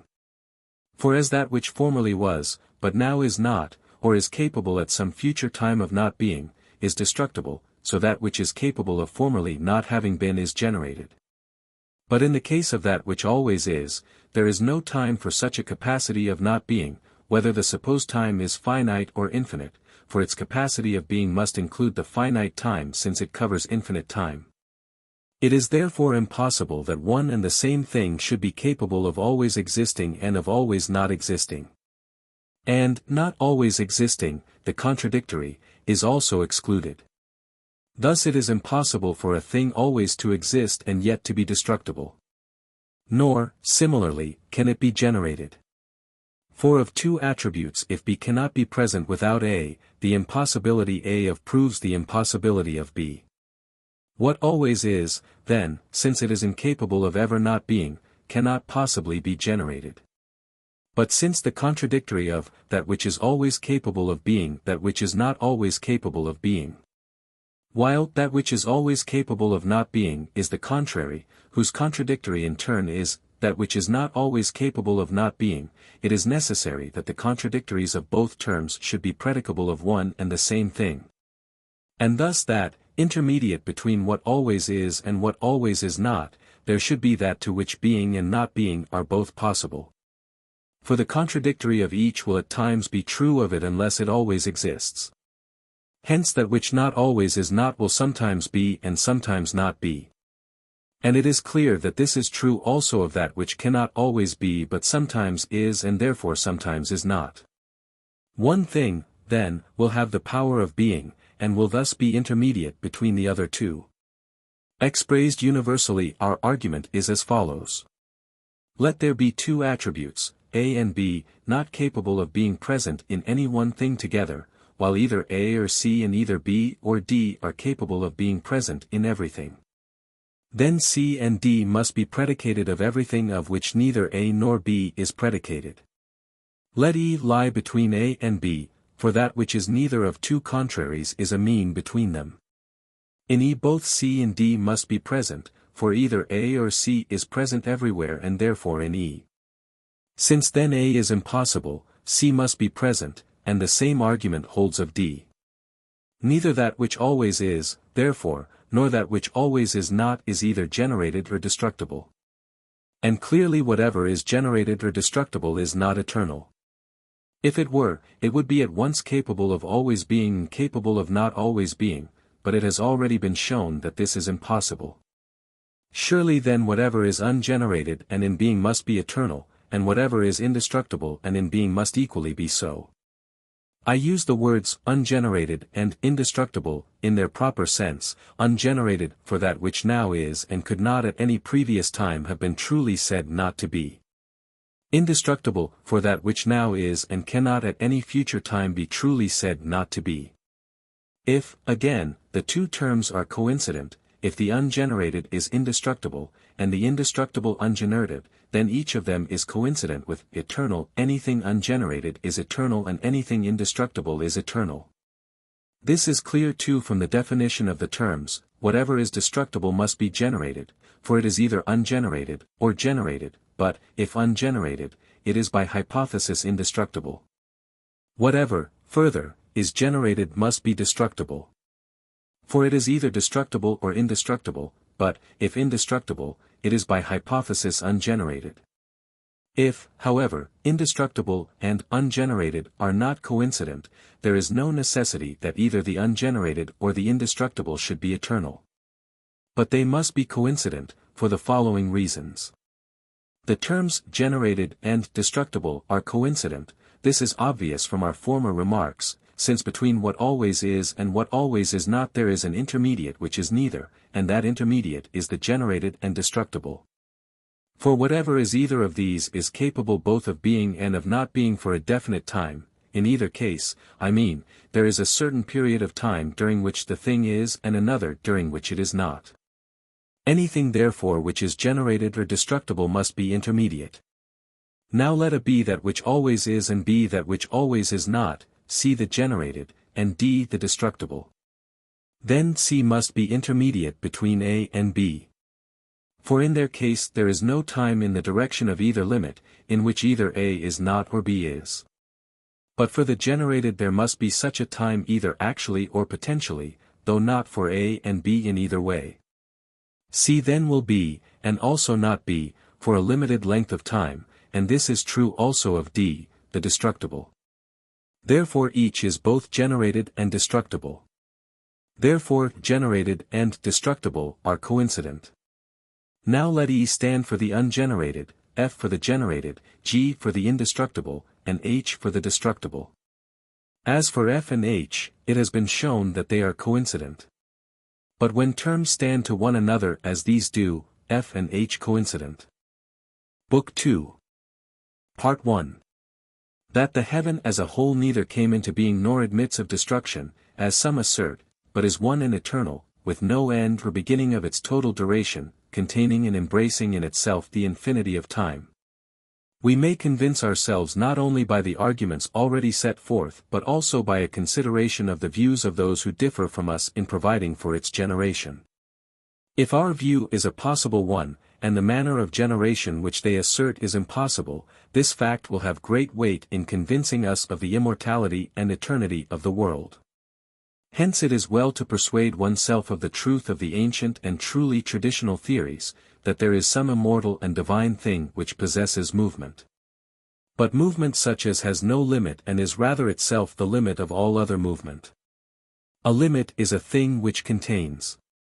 And this motion, being perfect, contains those imperfect motions which have a limit and a goal, having itself no beginning or end, but unceasing through the infinity of time, and of other movements, to some the cause of their beginning, to others offering the goal.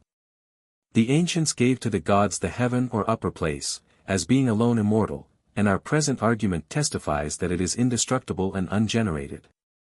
Further, it is unaffected by any mortal discomfort, and, in addition, effortless. For it needs no constraining necessity to keep it to its path, and prevent it from moving with some other movement more natural to itself.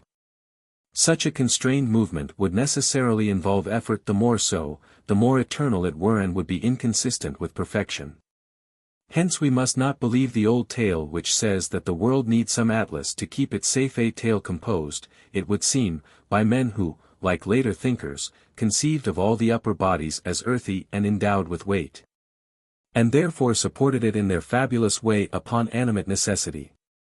We must no more believe that than follow Empedocles when he says that the world, by being whirled round, received a movement quick enough to overpower its own downward tendency, and thus has been kept from destruction all this time. Nor, again, is it conceivable that it should persist eternally by the necessitation of a soul. For a soul could not live in such conditions painlessly or happily, since the movement involves constraint, being imposed on the first body, whose natural motion is different, and imposed continuously. It must therefore be uneasy and devoid of all rational satisfaction, for it could not even, like the soul of mortal animals, take recreation in the bodily relaxation of sleep. An Ixion's lot must needs possess it, without end or respite. If then, as we said, the view already stated of the first motion is a possible one, it is not only more appropriate so to conceive of its eternity, but also on this hypothesis alone are we able to advance a theory consistent with popular divinations of the divine nature. But of this enough for the present. Part 2. Since there are some who say that there is a right and a left in the heaven, with those who are known as Pythagoreans, to whom indeed the view really belongs, we must consider whether, if we are to apply these principles to the body of the universe, we should follow their statement of the matter or find a better way. At the start we may say that, if right and left are applicable, there are prior principles which must first be applied. These principles have been analyzed in the discussion of the movements of animals, for the reason that they are proper to animal nature. For in some animals we find all such distinctions of parts as this of right and left clearly present, and in others some, but in plants we find only above and below. Now if we are to apply to the heaven such a distinction of parts, we must exact, as we have said, to find in it also the distinction which in animals is found first of them all. The distinctions are three, namely, above and below, front and its opposite, right and left. All these three oppositions we expect to find in the perfect body, and each may be called a principle. Above is the principle of length, right of breadth, front of depth. Or again we may connect them with the various movements, taking principle to mean that part, in a thing capable of movement, from which movement first begins. Growth starts from above, locomotion from the right, sense movement from in front, for front is simply the part to which the senses are directed. Hence we must not look for above and below, right and left, front and back, in every kind of body, but only in those which, being animate, have a principle of movement within themselves. For in no inanimate thing do we observe a part from which movement originates. Some do not move at all, some move, but not indifferently in any direction, fire, for example, only upward, and earth only to the center. It is true that we speak of above and below, right and left, in these bodies relatively to ourselves. The reference may be to our own right hands, as with the diviner, or to some similarity to our own members, such as the parts of a statue possess. Or we may take the contrary spatial order, calling right that which is to our left, and left that which is to our right. We observe, however, in the things themselves none of these distinctions. Indeed, if they are turned round, we proceed to speak of the opposite parts as right and left, a boy land below, front and back. Hence it is remarkable that the Pythagoreans should have spoken of these two principles, right and left, only, to the exclusion of the other four, which have as good a title as they. There is no less difference between above and below or front and back in animals generally than between right and left. The difference is sometimes only one of function, sometimes also one of shape. And while the distinction of above and below is characteristic of all animate things, whether plants or animals, that of right and left is not found in plants. Further, inasmuch as length is prior to breadth, if above is the principle of length, right of breadth, and if the principle of that which is prior is itself prior, then above will be prior to right, or let us say, since prior is ambiguous, prior in order of generation. If, in addition, above is the region from which movement originates, right the region in which it starts, front the region to which it is directed, then on this ground too above has a certain original character as compared with the other forms of position.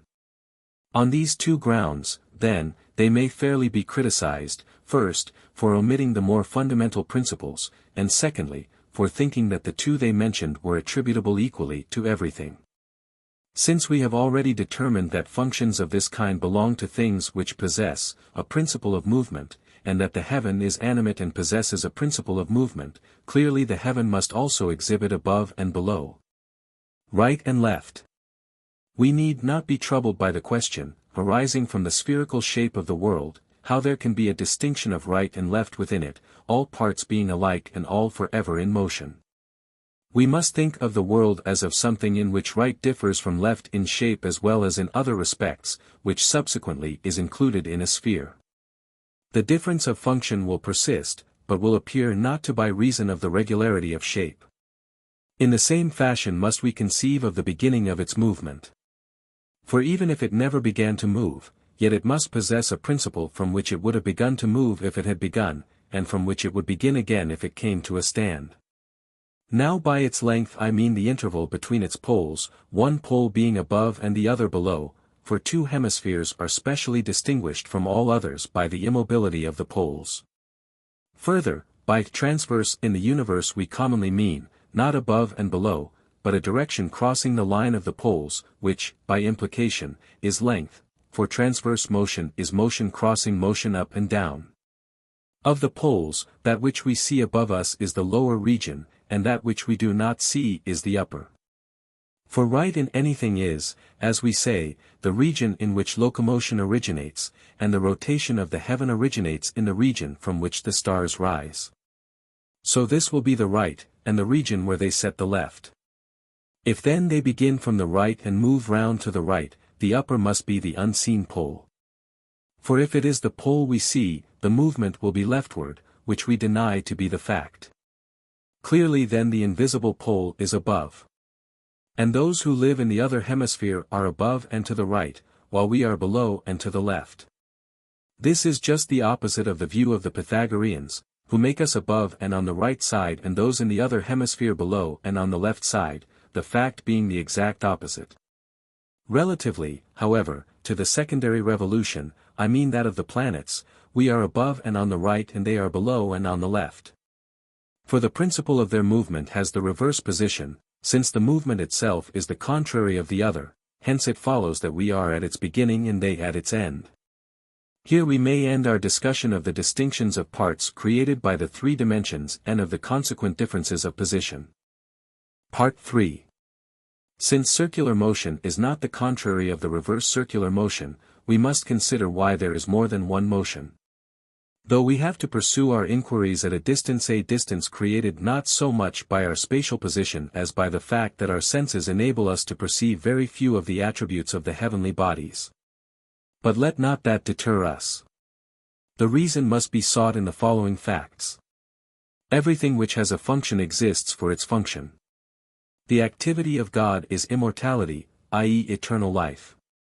Therefore the movement of that which is divine must be eternal. But such is the heaven, viz. a divine body, and for that reason to it is given the circular body whose nature it is to move always in a circle. Why, then, is not the whole body of the heaven of the same character as that part? Because there must be something at rest at the center of the revolving body, and of that body no part can be at rest, either elsewhere or at the center. It could do so only if the body's natural movement were towards the center. But the circular movement is natural, since otherwise it could not be eternal, for nothing unnatural is eternal. The unnatural is subsequent to the natural, being a derangement of the natural which occurs in the course of its generation. Earth then has to exist, for it is earth which is at rest at the center. At present we may take this for granted, it shall be explained later. But if earth must exist, so must fire. For, if one of a pair of contraries naturally exists, the other, if it is really contrary, exists also naturally. In some form it must be present, since the matter of contraries is the same. Also, the positive is prior to its privation, warm, for instance, to cold, and rest and heaviness stand for the privation of lightness and movement. But further, if fire and earth exist, the intermediate bodies must exist also, each element stands in a contrary relation to every other. This, again, we will here take for granted and try later to explain. These four elements' generation clearly is involved, since none of them can be eternal, for contraries interact with one another and destroy one another.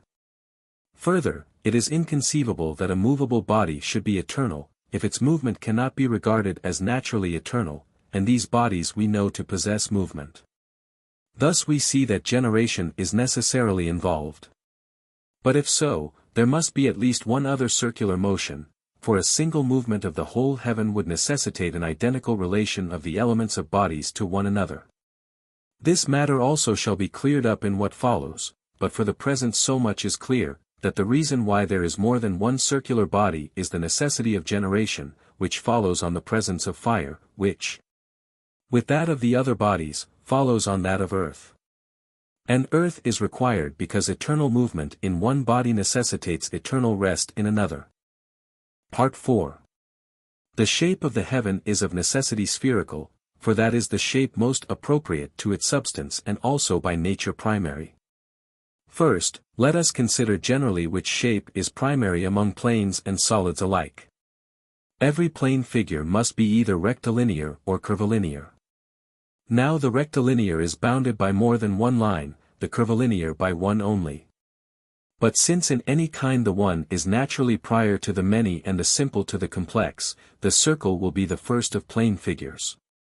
Again, if by complete, as previously defined, we mean a thing outside which no part of itself can be found, and if addition is always possible to the straight line but never to the circular, clearly the line which embraces the circle is complete. If then the complete is prior to the incomplete, it follows on this ground also that the circle is primary among figures. And the sphere holds the same position among solids. For it alone is embraced by a single surface, while rectilinear solids have several. The sphere is among solids what the circle is among plane figures. Further, those who divide bodies into planes and generate them out of planes seem to bear witness to the truth of this. Alone among solids they leave the sphere undivided, as not possessing more than one surface, for the division into surfaces is not just dividing a whole by cutting it into its parts, but division of another fashion into parts different in form. It is clear, then, that the sphere is first of solid figures. If, again, one orders figures according to their numbers, it is most natural to arrange them in this way. The circle corresponds to the number 1, the triangle, being the sum of two right angles, to the number 2. But if one is assigned to the triangle, the circle will not be a figure at all. Now the first figure belongs to the first body, and the first body is that at the farthest circumference. It follows that the body which revolves with a circular movement must be spherical. The same then will be true of the body continuous with it, for that which is continuous with the spherical is spherical. The same again holds of the bodies between these and the center. Bodies which are bounded by the spherical and in contact with it must be, as wholes, spherical, and the bodies below the sphere of the planets are contiguous with the sphere above them. The sphere then will be spherical throughout. For every body within it is contiguous and continuous with spheres. Again, since the whole revolves, palpably and by assumption, in a circle, and since it has been shown that outside the farthest circumference there is neither void nor place. From these grounds also it will follow necessarily that the heaven is spherical. For if it is to be rectilinear in shape, it will follow that there is place and body in void without it. For a rectilinear figure as it revolves never continues in the same room, but where formerly was body, is now none, and where now is none, body will be in a moment because of the projection at the corners. Similarly, if the world had some other figure with unequal radii, if, for instance, it were leniform, or oviform, in every case we should have to admit space and void outside the moving body. Because the whole body would not always occupy the same room.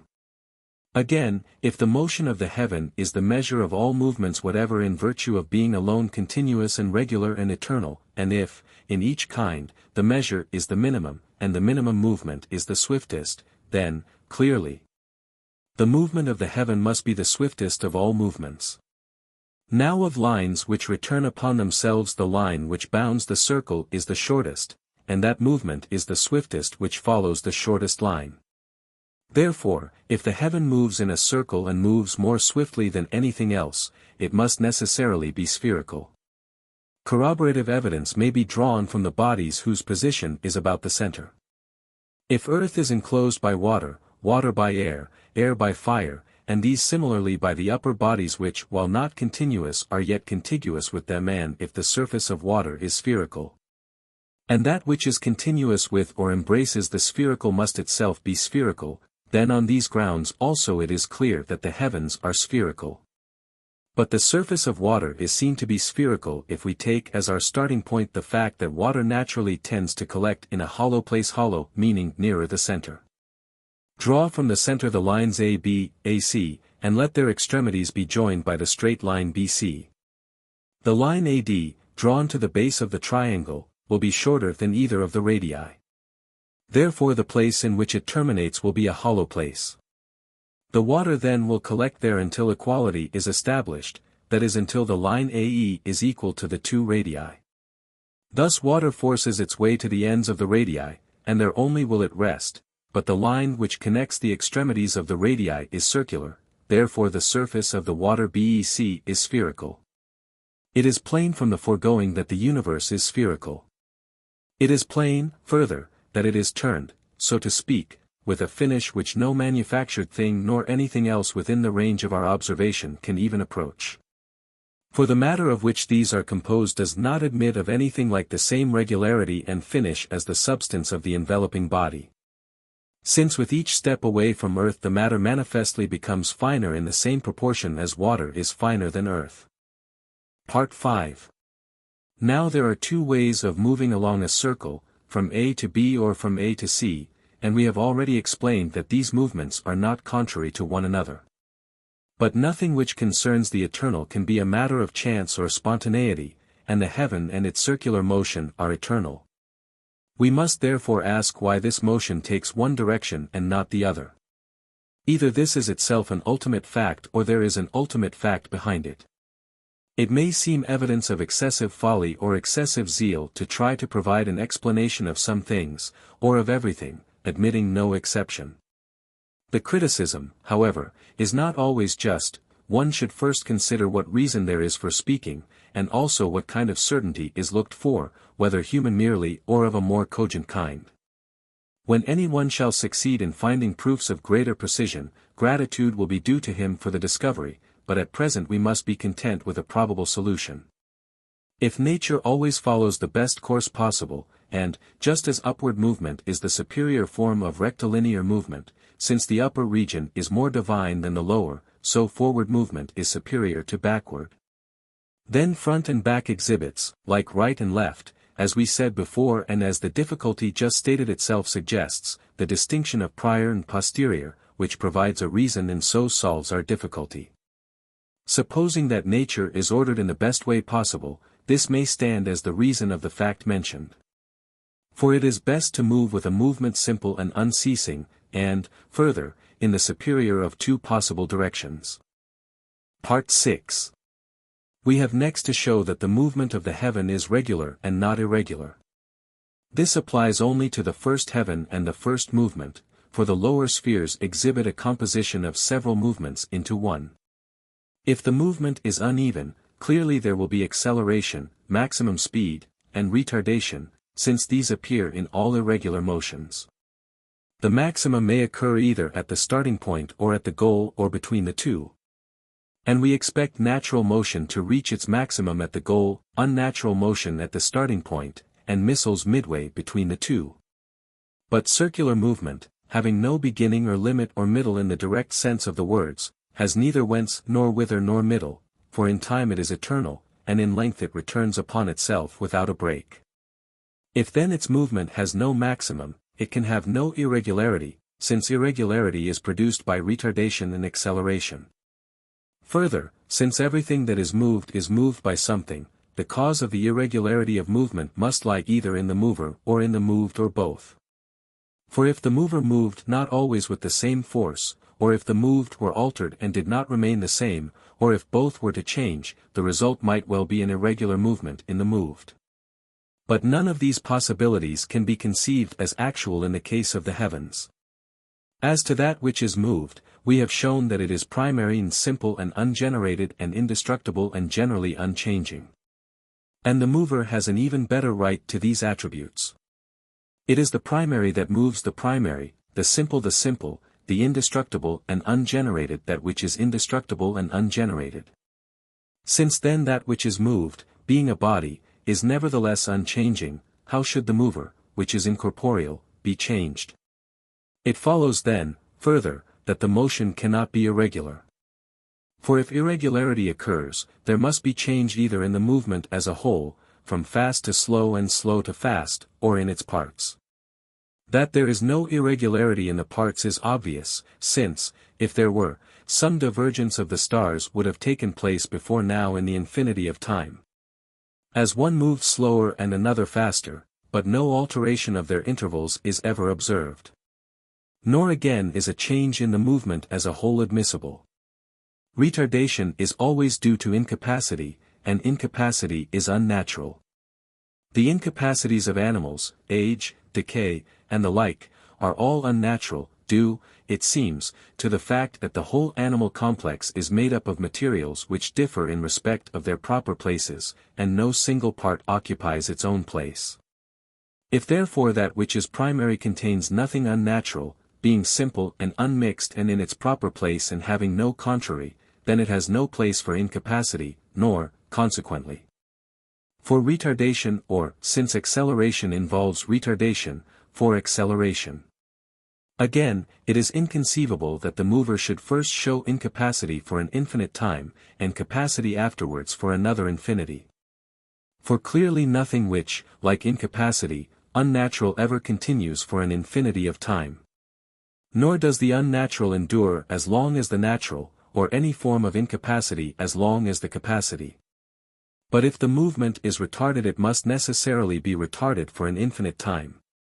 Equally impossible is perpetual acceleration or perpetual retardation. For such movement would be infinite and indefinite, but every movement, in our view, proceeds from one point to another and is definite in character. Again, suppose one assumes a minimum time in less than which the heaven could not complete its movement. For, as a given walk or a given exercise on the harp cannot take any and every time, but every performance has its definite minimum time which is unsurpassable, so, one might suppose, the movement of the heaven could not be completed in any and every time. But in that case perpetual acceleration is impossible, and, equally, perpetual retardation, for the argument holds of both and each, if we may take acceleration to proceed by identical or increasing additions of speed and for an infinite time. The remaining alternative is to say that the movement exhibits an alternation of slower and faster, but this is a mere fiction and quite inconceivable. Further, irregularity of this kind would be particularly unlikely to pass unobserved, since contrast makes observation easy. That there is one heaven, then, only, and that it is ungenerated and eternal, and further that its movement is regular, has now been sufficiently explained. Part 7. We have next to speak of the stars, as they are called, of their composition, shape, and movements. It would be most natural and consequent upon what has been said that each of the stars should be composed of that substance in which their path lies, since, as we said, there is an element whose natural movement is circular. In so saying we are only following the same line of thought as those who say that the stars are fiery because they believe the upper body to be fire, the presumption being that a thing is composed of the same stuff as that in which it is situated.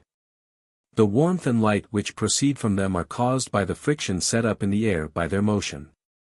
Movement tends to create fire in wood, stone, and iron. And with even more reason should it have that effect on air, a substance which is closer to fire than these.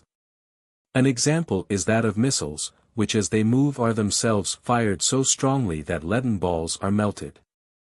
And if they are fired the surrounding air must be similarly affected. Now while the missiles are heated by reason of their motion in air, which is turned into fire by the agitation produced by their movement, the upper bodies are carried on a moving sphere, so that, though they are not themselves fired, yet the air underneath the sphere of the revolving body is necessarily heated by its motion, and particularly in that part where the sun is attached to it. Hence warmth increases as the sun gets nearer or higher or overhead. Of the fact, then, that the stars are neither fiery nor move in fire, enough has been said. Part 8. Since changes evidently occur not only in the position of the stars but also in that of the whole heaven, there are three possibilities.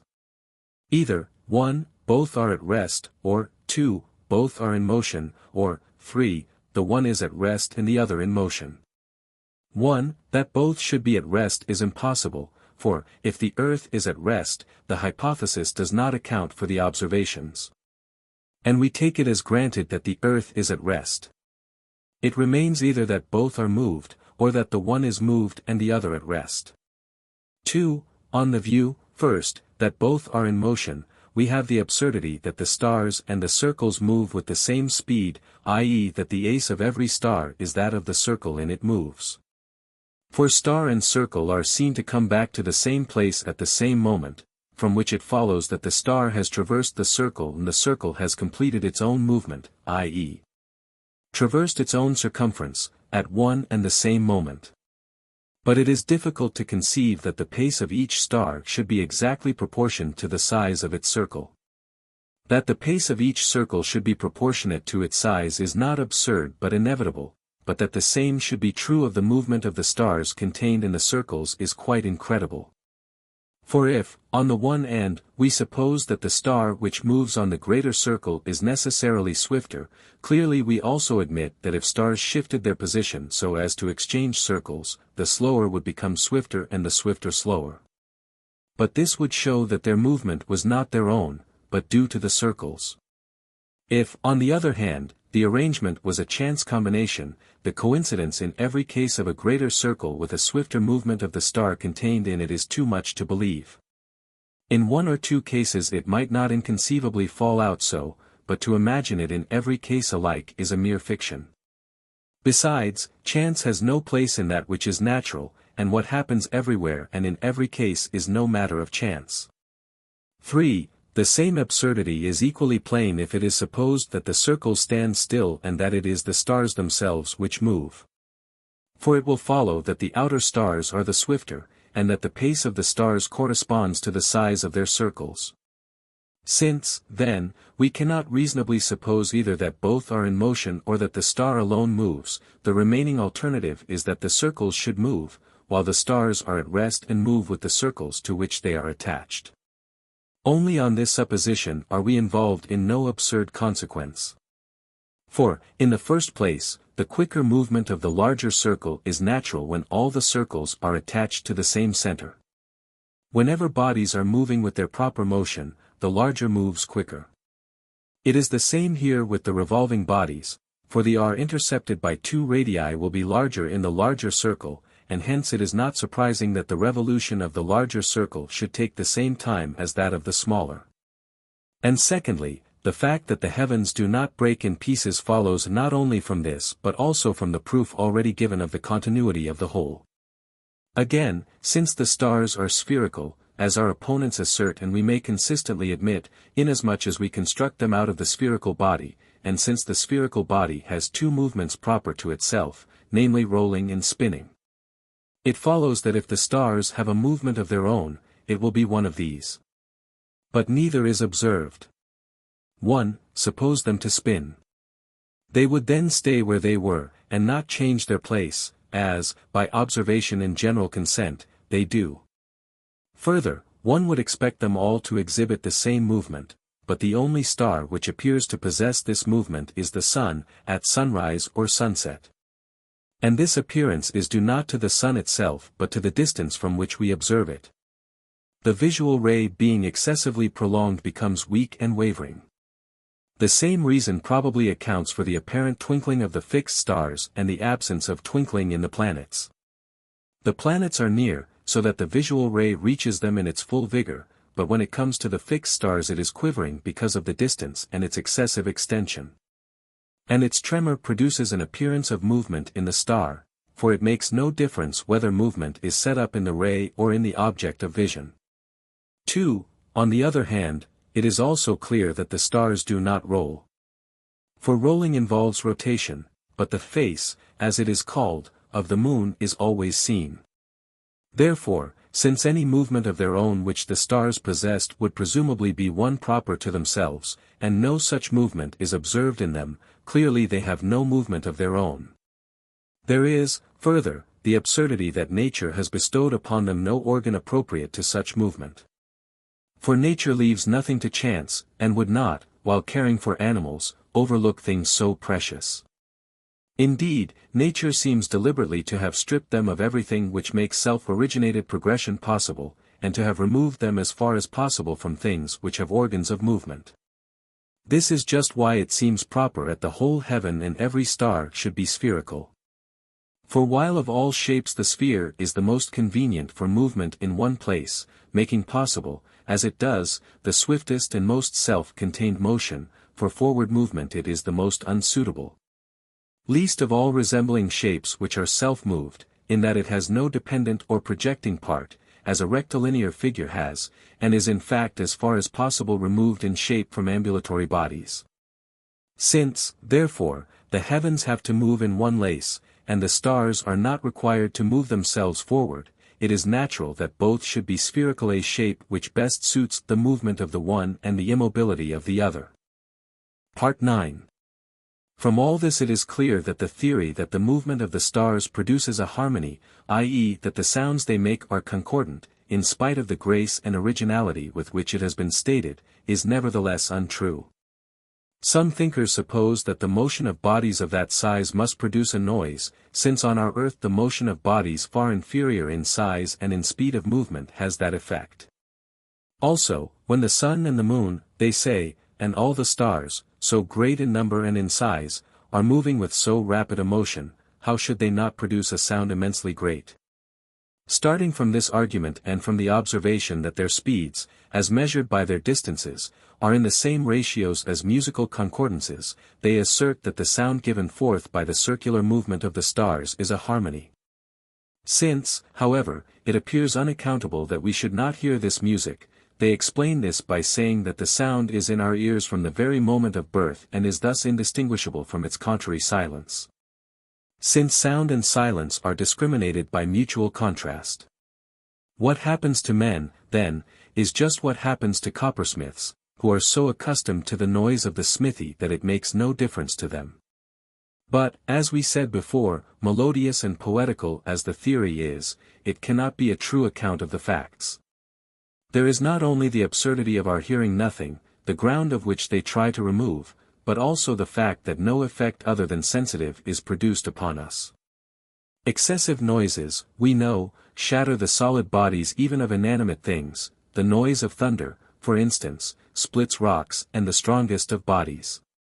But if the moving bodies are so great, and the sound which penetrates to us is proportionate to their size, that sound must needs reach us in an intensity many times that of thunder, and the force of its action must be immense.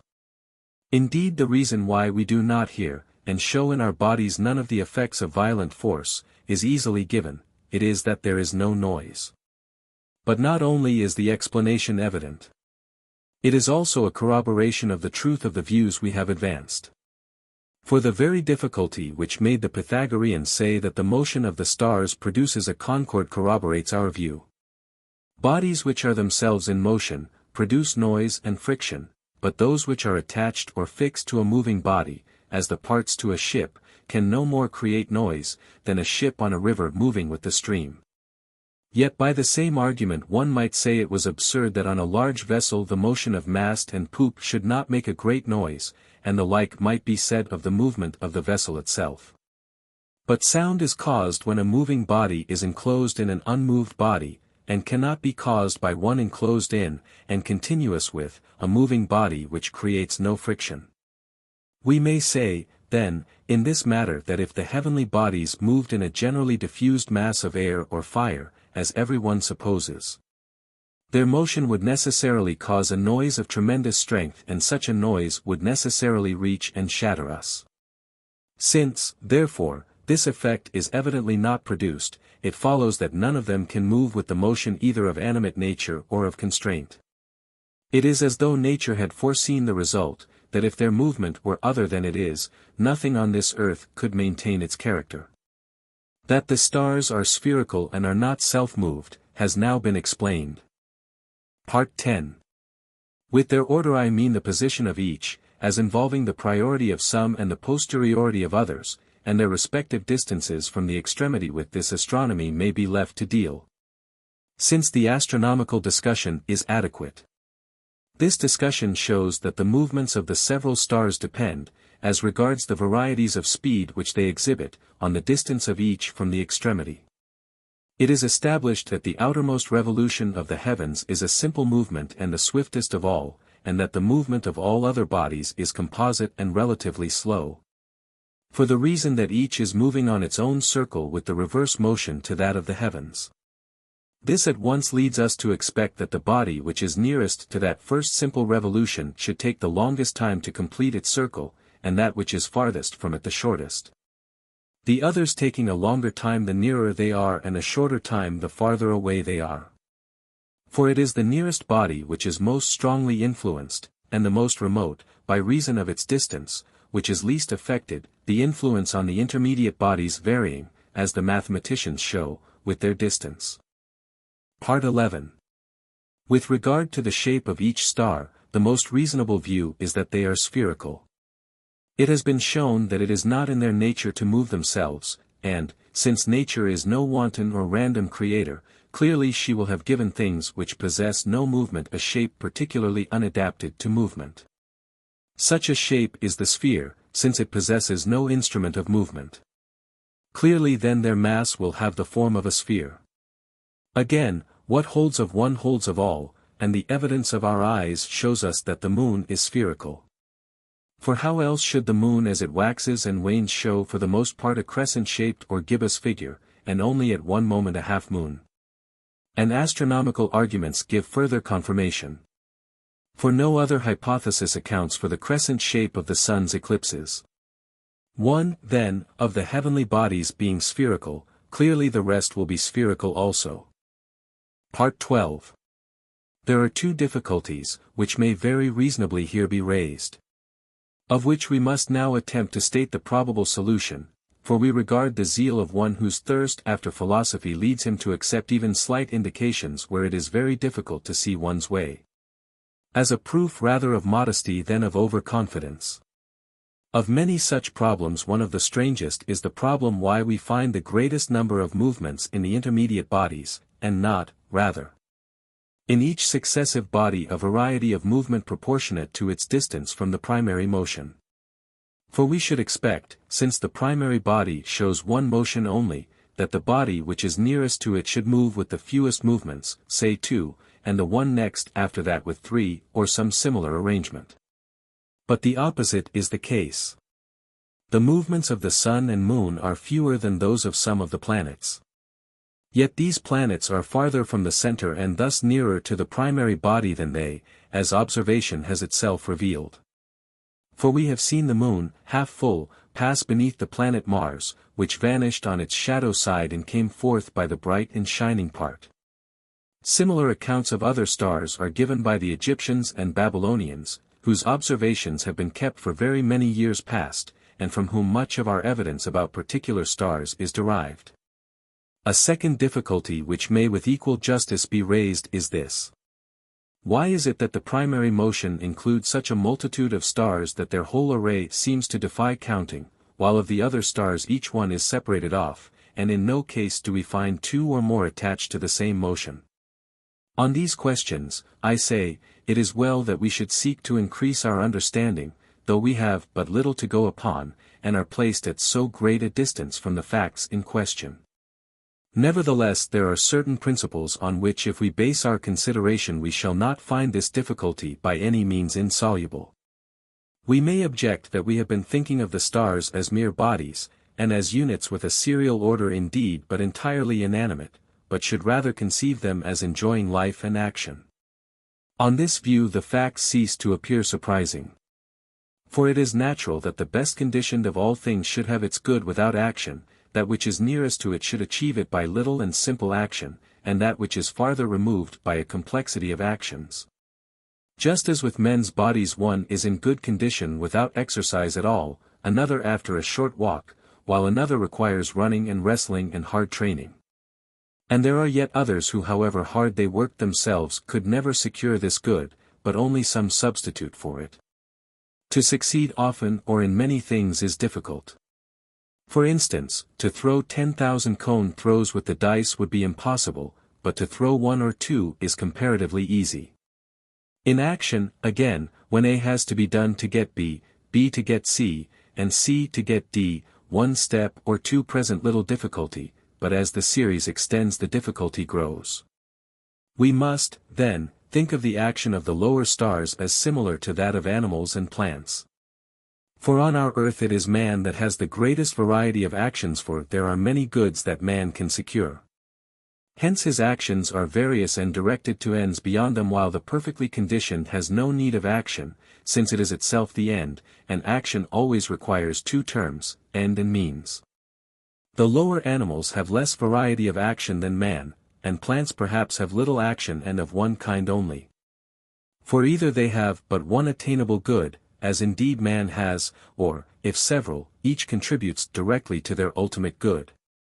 One thing then has and enjoys the ultimate good, other things attain to it, one immediately by few steps, another by many, while yet another does not even attempt to secure it but is satisfied to reach a point not far removed from that consummation.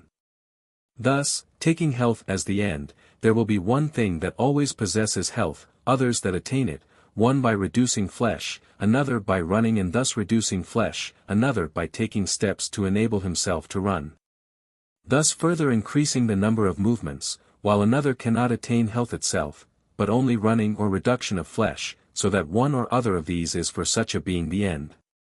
For while it is clearly best for any being to attain the real end, yet, if that cannot be, the nearer it is to the best the better will be its state. It is for this reason that the earth moves not at all and the bodies near to it with few movements. For they do not attain the final end, but only come as near to it as their share in the divine principle permits. But the first heaven finds it immediately with a single movement, and the bodies intermediate between the first and last heavens attain it indeed, but at the cost of a multiplicity of movement. As to the difficulty that into the one primary motion is crowded a vast multitude of stars, while of the other stars each has been separately given special movements of its own.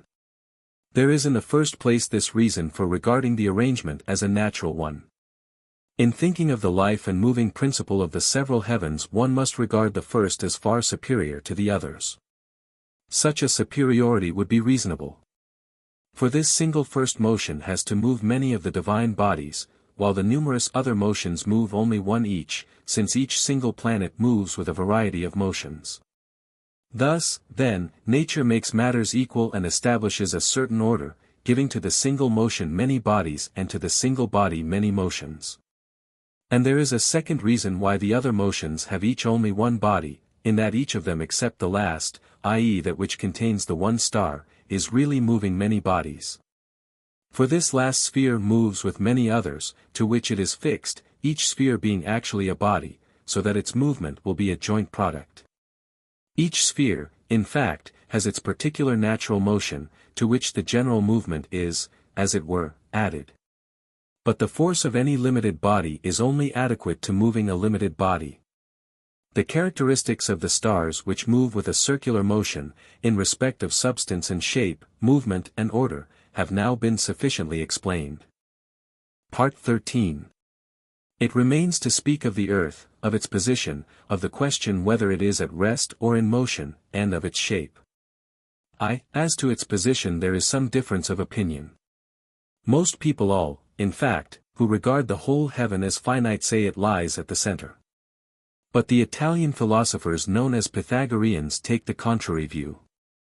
At the center, they say, is fire, and the earth is one of the stars, creating night and day by its circular motion about the center. They further construct another earth in opposition to ours, to which they give the name counter-earth. In all this they are not seeking for theories and causes to account for observed facts, but rather forcing their observations and trying to accommodate them to certain theories and opinions of their own. But there are many others who would agree that it is wrong to give the earth the central position, looking for confirmation rather to theory than to the facts of observation. Their view is that the most precious place befits the most precious thing, but fire, they say, is more precious than earth, and the limit than the intermediate, and the circumference and the center are limits. Reasoning on this basis they take the view that it is not earth that lies at the center of the sphere, but rather fire. The Pythagoreans have a further reason.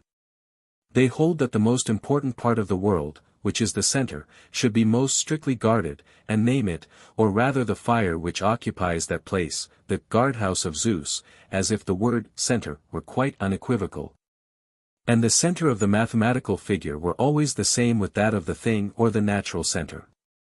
But it is better to conceive of the case of the whole heaven as analogous to that of animals, in which the center of the animal and that of the body are different. For this reason they have no need to be so disturbed about the world, or to call in a guard for its center, rather let them look for the center in the other sense and tell us what it is like and where nature has set it. That center will be something primary and precious, but to the mere position we should give the last place rather than the first. For the middle is what is defined, and what defines it is the limit, and that which contains or limits is more precious than that which is limited, ing that the latter is the matter and the former the essence of the system. 2. As to the position of the earth, then, this is the view which some advance, and the views advanced concerning its rest or motion are similar. For here too there is no general agreement. All who deny that the earth lies at the center think that it revolves about the center, and not the earth only but, as we said before, the counter-earth as well. Some of them even consider it possible that there are several bodies so moving, which are invisible to us owing to the interposition of the earth. This, they say, accounts for the fact that eclipses of the moon are more frequent than eclipses of the sun, for in addition to the earth each of these moving bodies can obstruct it. Indeed, as in any case the surface of the earth is not actually a center but distant from it a full hemisphere, there is no more difficulty, they think, in accounting for the observed facts on their view that we do not dwell at the center, than on the common view that the earth is in the middle. Even as it is, there is nothing in the observations to suggest that we are removed from the center by half the diameter of the earth.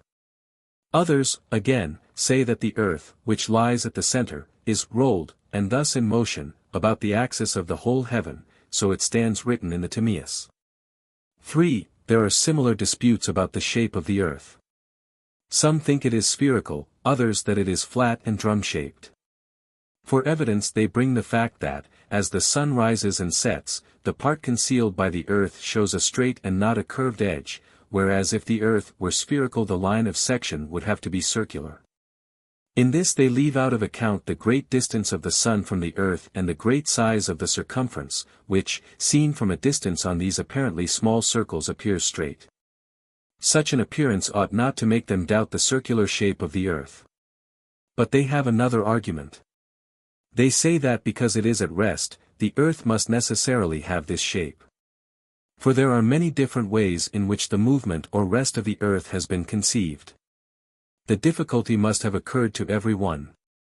It would indeed be a complacent mind that felt no surprise that, while a little bit of earth, let loose in mid-air moves and will not stay still, and more there is of it the faster it moves, the whole earth, free in mid-air, should show no movement at all. Yet here is this great weight of earth, and it is at rest. And again, from beneath one of these moving fragments of earth, before it falls, take away the earth, and it will continue its downward movement with nothing to stop it. The difficulty then, has naturally passed into a commonplace of philosophy, and one may well wonder that the solutions offered are not seen to involve greater absurdities than the problem itself. By these considerations some have been led to assert that the earth below us is infinite, saying, with Xenophanes of Colophon, that it has pushed its roots to infinity, in order to save the trouble of seeking for the cause. Hence the sharp rebuke of Empedocles, in the words, if the deeps of the earth are endless and endless the ample ether, such is the vain tale told by many a tongue, poured from the mouths of those who have seen but little of the whole. Others say the earth rests upon water. This, indeed, is the oldest theory that has been preserved, and is attributed to Thales of Miletus. It was supposed to stay still because it floated like wood and other similar substances, which are so constituted as to rest upon but not upon air. As if the same account had not to be given of the water which carries the earth as of the earth itself. It is not the nature of water, any more than of earth, to stay in mid-air, it must have something to rest upon.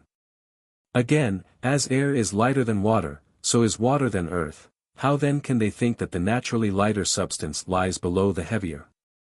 Again, if the earth as a whole is capable of floating upon water, that must obviously be the case with any part of it.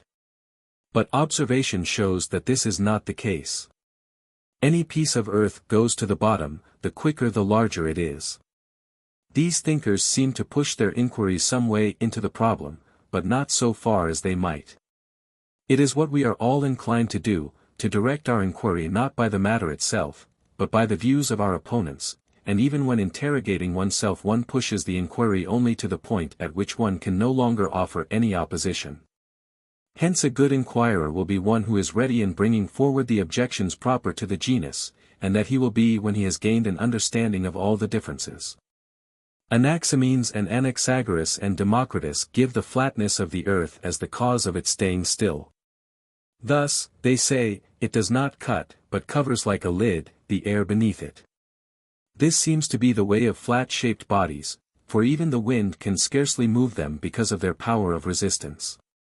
The same immobility, they say, is produced by the flatness of the surface which the earth presents to the air which underlies it.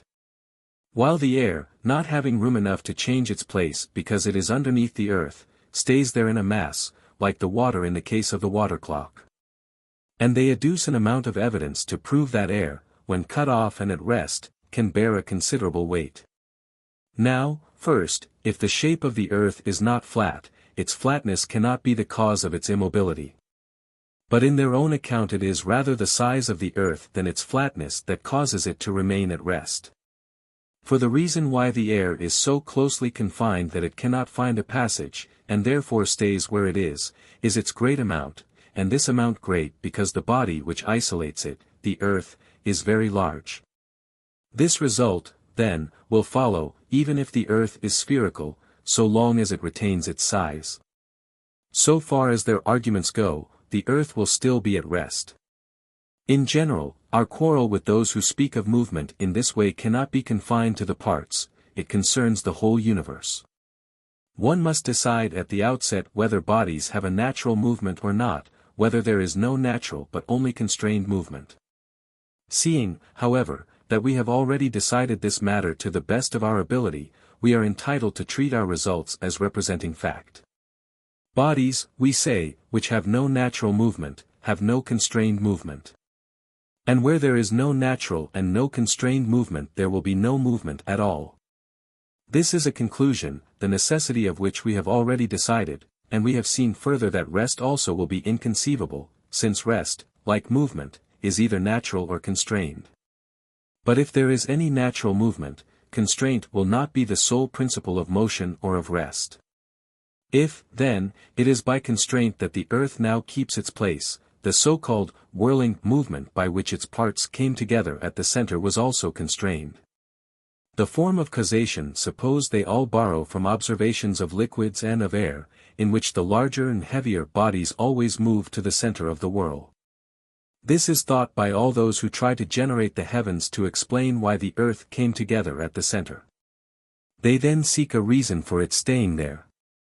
And some say, in the manner explained, that the reason is its size and flatness, others, with Empedocles, that the motion of the heavens, moving about it at a higher speed, prevents movement of the earth, as the water in a cup. When the cup is given a circular motion, though it is often underneath the bronze, is for this same reason prevented from moving with the downward movement which is natural to it. But suppose both the whirl and its flatness, the air beneath being withdrawn, cease to prevent the earth's motion, where will the earth move to then? Its movement to the center was constrained, and its rest at the center is due to constraint. But there must be some motion which is natural to it. Will this be upward motion or downward or what? It must have some motion. And if upward and downward motion are alike to it, and the air above the earth does not prevent upward movement, then no more could air below it prevent downward movement. For the same cause must necessarily have the same effect on the same thing. Further, against Empedocles there is another point which might be made. When the elements were separated off by hate, what caused the earth to keep its place? Surely the whirl cannot have been then also the cause. It is absurd too not to perceive that, while the whirling movement may have been responsible for the original coming together of the art of earth at the center, the question remains, why now do all heavy bodies move to the earth? For the whirl surely does not come near us. Why, again, does fire move upward? Not, surely, because of the whirl. But if fire is naturally such as to move in a certain direction, clearly the same may be supposed to hold of earth. Again, it cannot be the whirl which determines the heavy and the light. Rather that movement caused the pre-existent heavy and light things to go to the middle and stay on the surface respectively. Thus, before ever the whirl began, heavy and light existed, and what can have been the ground of their distinction, or the manner and direction of their natural movements? In the infinite chaos there can have been neither above nor below, and it is by these that heavy and light are determined. It is to these causes that most writers pay attention, but there are some, Anaximander, for instance, among the ancients, who say that the earth keeps its place because of its indifference. Motion upward and downward and sideways were all, they thought, equally inappropriate to that which is set at the center and indifferently related to every extreme point. And to move in contrary directions at the same time was impossible, so it must needs remain still. This view is ingenious but not true. The argument would prove that everything, whatever it be, which is put at the center, must stay there. Fire, then, will rest at the center, for the proof turns on no peculiar property of earth. But this does not follow. The observed facts about earth are not only that it remains at the center, but also that it moves to the center. The place to which any fragment of earth moves must necessarily be the place to which the whole moves, and in the place to which a thing naturally moves, it will naturally rest. The reason then is not in the fact that the earth is indifferently related to every extreme point, for this would apply to any body, whereas movement to the center is peculiar to earth. Again, it is absurd to look for a reason why the earth remains at the center and not for a reason why fire remains at the extremity. If the extremity is the natural place of fire, clearly earth must also have a natural place. But suppose that the center is not its place, and that the reason of its remaining there is this necessity of indifference on the analogy of the hair which, it is said, however great the tension, will not break under it, if it be evenly distributed. Or of the men who, though exceedingly hungry and thirsty, and both equally, yet being equidistant from food and drink, is therefore bound to stay where he is even so, it still remains to explain why fire stays at the extremities.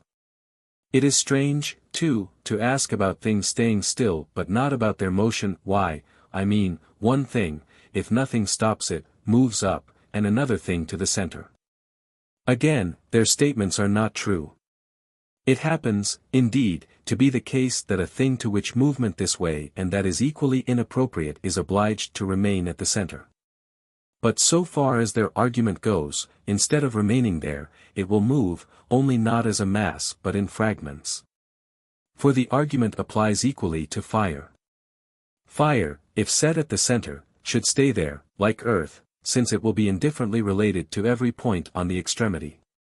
Nevertheless it will move, as in fact it always does move when nothing stops it, away from the center to the extremity. It will not, however, move in a mass to a single point on the circumference, the only possible result on the lines of the indifference theory, but rather each corresponding portion of fire to the corresponding part of the extremity, each fourth part. For instance, to a fourth part of the circumference. For since no body is a point, it will have parts. The expansion, when the body increased the place occupied, would be on the same principle as the contraction, in which the place was diminished. Thus, for all the indifference theory shows to the contrary, earth also would have moved in this manner away from the center, unless the center had been its natural place. We have now outlined the views held as to the shape, position, and rest or movement of the earth. Part 14. Let us first decide the question whether the earth moves or is at rest. For, as we said, there are some who make it one of the stars, and others who, setting it at the center, suppose it to be rolled and in motion about the pole as axis. That both views are untenable will be clear if we take as our starting point the fact that the earth's motion, whether the earth be at the center or away from it, must needs be a constrained motion. It cannot be the movement of the earth itself. If it were, any portion of it would have this movement, but in fact every part moves in a straight line to the center. Being, then, constrained and unnatural, the movement could not be eternal. But the order of the universe is eternal. Again, everything that moves with the circular movement, except the first sphere, is observed to be past, and to move with more than one motion. The earth, then, also, whether it move about the center or as stationary at it, must necessarily move with two motions. But if this were so, there would have to be passings and turnings of the fixed stars. Yet no such thing is observed. The same stars always rise and set in the same parts of the earth. Further, the natural movement of the earth, part and whole alike, is the center of the whole, whence the fact that it is now actually situated at the center, but it might be questioned since both centers are the same. Which center it is that portions of earth and other heavy things move to. Is this their goal because it is the center of the earth or because it is the center of the whole? The goal, surely, must be the center of the whole. For fire and other light things move to the extremity of the area which contains the center. It happens, however, that the center of the earth and of the whole is the same. Thus they do move to the center of the earth, but accidentally, in virtue of the fact that the earth's center lies at the center of the whole. That the center of the earth is the goal of their movement is indicated by the fact that heavy bodies moving towards the earth do not parallel but so as to make equal angles, and thus to a single center, that of the earth. It is clear, then, that the earth must be at the center and immovable, not only for the reasons already given, but also because heavy bodies forcibly thrown quite straight upward return to the point from which they started. Even if they are thrown to an infinite distance. From these considerations then it is clear that the earth does not move and does not lie elsewhere than at the center. From what we have said, the explanation of the earth's immobility is also apparent. If it is the nature of earth, as observation shows, to move from any point to the center, as of fire contrariwise to move from the center to the extremity, it is impossible that any portion of earth should move away from the center except by constraint. For a single thing has a single movement, and a simple thing a simple, contrary movements cannot belong to the same thing, and movement away from the center is the contrary of movement to it. If then no portion of earth can move away from the center, obviously still less can the earth as a whole so move. For it is the nature of the whole to move to the point to which the part naturally moves. Since, then, it would require a force greater than itself to move it, it must needs stay at the center. This view is further supported by the contributions of mathematicians to astronomy, since the observations made as the shapes change by which the order of the stars is determined are fully accounted for on the hypothesis that the earth lies at the center. Of the position of the earth and of the manner of its rest or movement, our discussion may here end. Its shape must necessarily be spherical. For every portion of earth has weight until it reaches the center, and the jostling of parts greater and smaller would bring about not a waved surface, but rather compression and convergence of part and part until the center is reached. The process should be conceived by supposing the earth to come into being in the way that some of the natural philosophers describe. Only they attribute the downward movement to constraint, and it is better to keep to the truth and say that the reason of this motion is that a thing which possesses weight is naturally endowed with a centripetal movement. When the mixture, then, was merely potential, the things that were separated off moved similarly from every side towards the center. Whether the parts which came together at the center were distributed at the extremities evenly, or in some other way, makes no difference. If, on the one hand, there were a similar movement from each quarter of the extremity to the single center, it is obvious that the resulting mass would be similar on every side. For if an equal amount is added on every side, the extremity of the mass will be everywhere equidistant from its center, i.e. the figure will be spherical.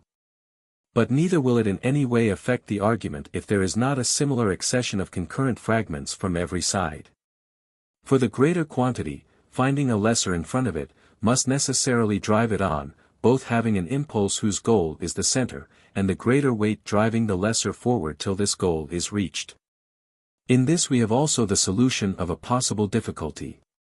The earth, it might be argued, is at the center and spherical in shape. If, then, a weight many times that of the earth were added to one hemisphere, the center of the earth and of the whole will no longer be coincident. So that either the earth will not stay still at the center, or if it does, it will be at rest without having its center at the place to which it is still its nature to move. Such is the difficulty. A short consideration will give us an easy answer, if we first give precision to our postulate that any body endowed with weight, of whatever size, moves towards the center. Clearly it will not stop when its edge touches the center. The greater quantity must prevail until the body's center occupies the center.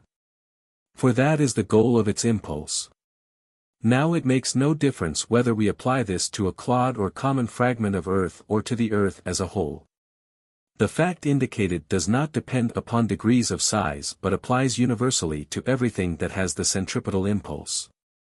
Therefore earth in motion, whether in a mass or in fragments, necessarily continues to move until it occupies the center equally every way, the less being forced to equalize itself by the greater owing to the forward drive of the impulse. If the earth was generated, then, it must have been formed in this way, and so clearly its generation was spherical.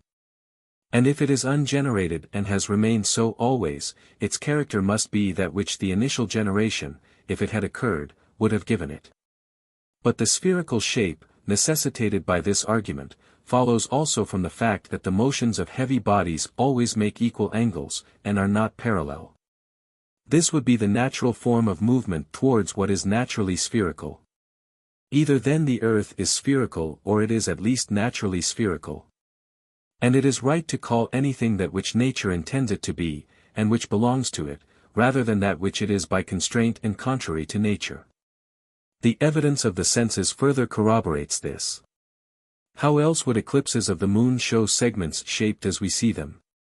As it is, the shapes which the moon itself each month shows are of every kind straight, gibbous, and concave, but in eclipses the outline is always curved, and, since it is the interposition of the earth that makes the eclipse, the form of this line will be caused by the form of the earth's surface, which is therefore spherical.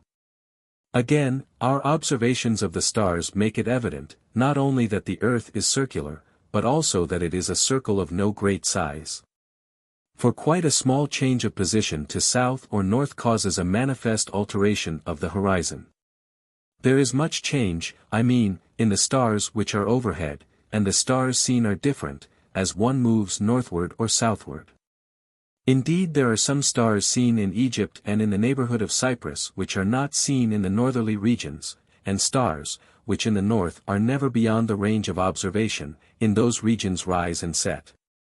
All of which goes to show not only that the earth is circular in shape, but also that it is a sphere of no great size, for otherwise the effect of so slight a change of place would not be quickly apparent.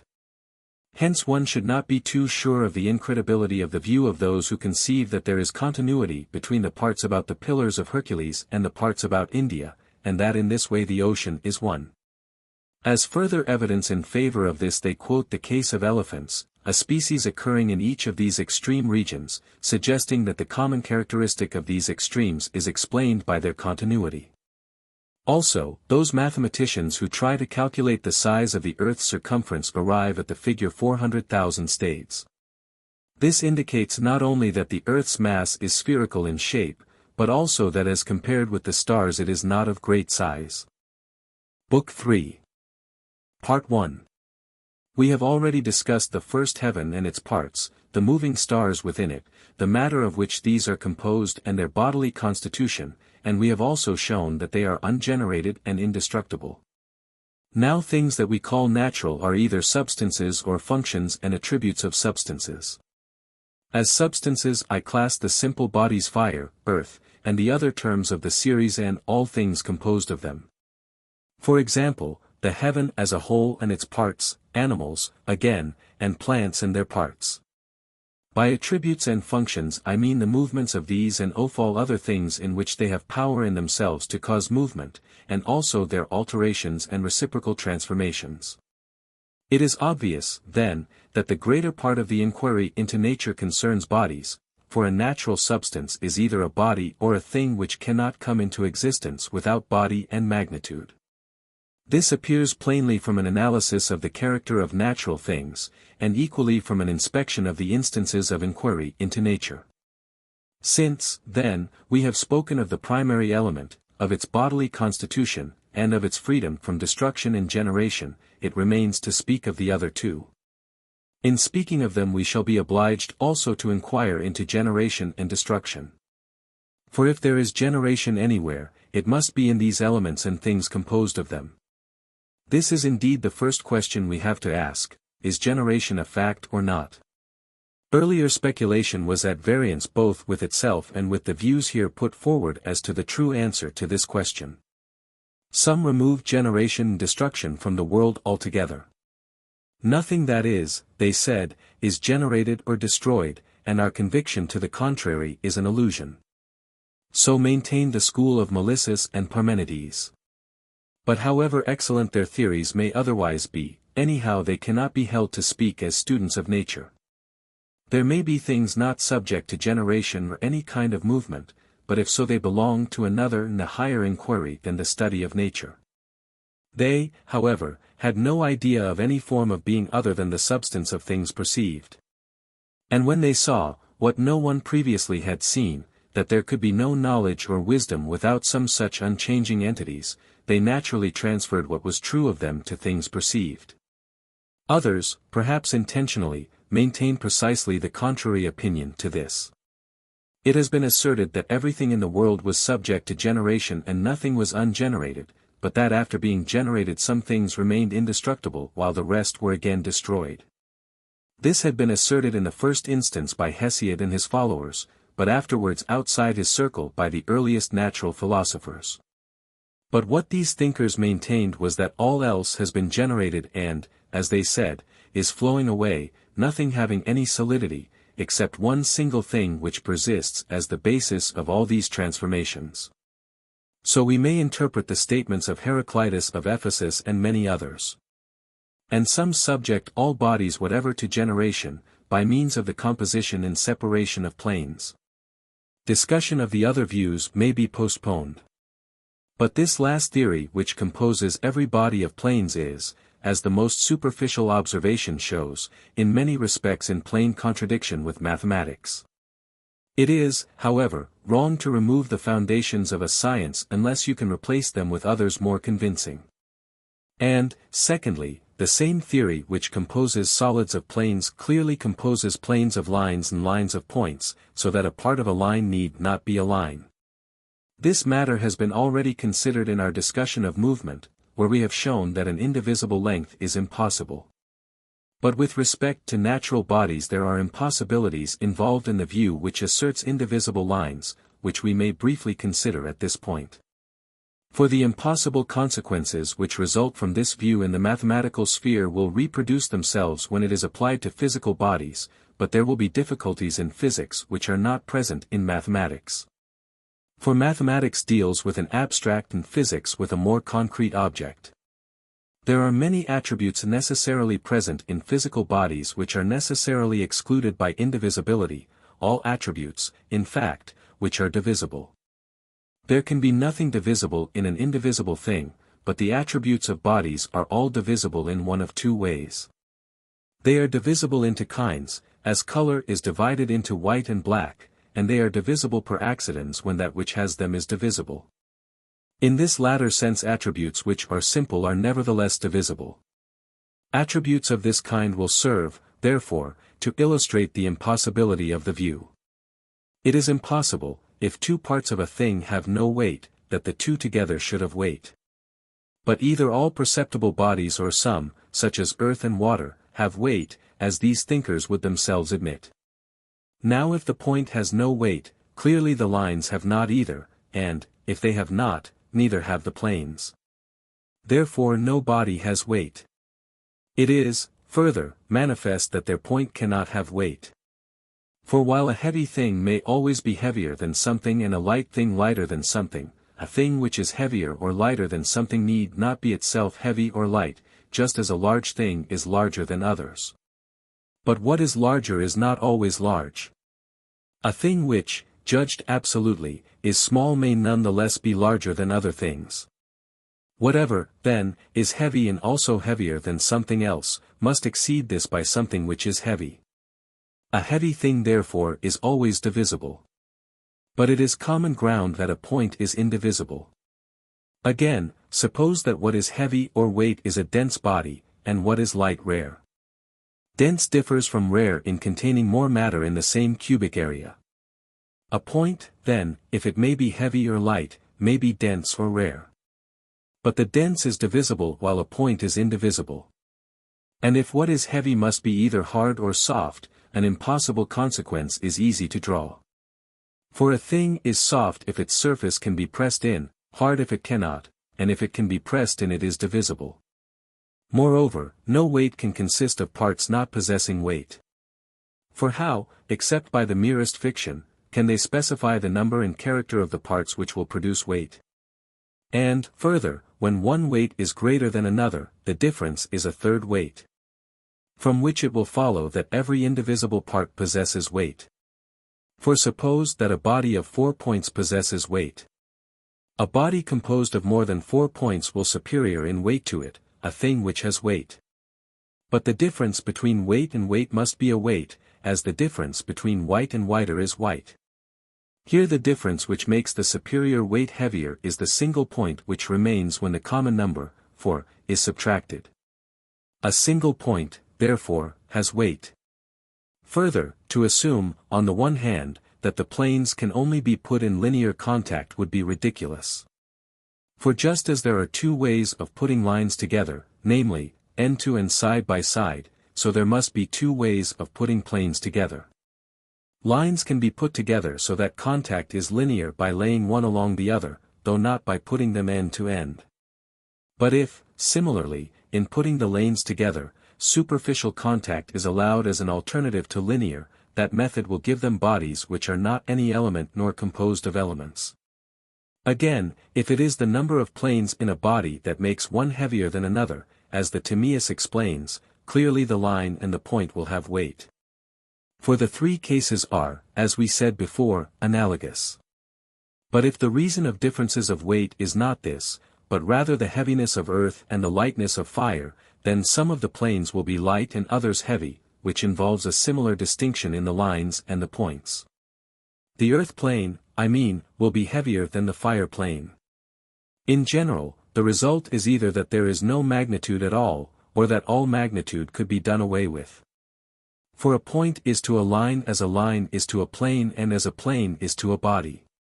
Now the various forms in passing into one another will each be resolved into its ultimate constituents. It might happen therefore that nothing existed except points, and that there was no body at all. A further consideration is that if time is similarly constituted, there would be, or might be, a time at which it was done away with. For the indivisible now is like a point in a line. The same consequences follow from composing the heaven of numbers, as some of the Pythagoreans do who make all nature out of numbers. For natural bodies are manifestly endowed with weight and lightness, but an assemblage of units can neither be composed to form a body nor possess weight. Part 2. The necessity that each of the simple bodies should have a natural movement may be shown as follows. They manifestly move, and if they have no proper movement they must move by constraint, and the constrained is the same as the unnatural. Now an unnatural movement presupposes a natural movement which it contravenes, and which, however many the unnatural movements, is always one.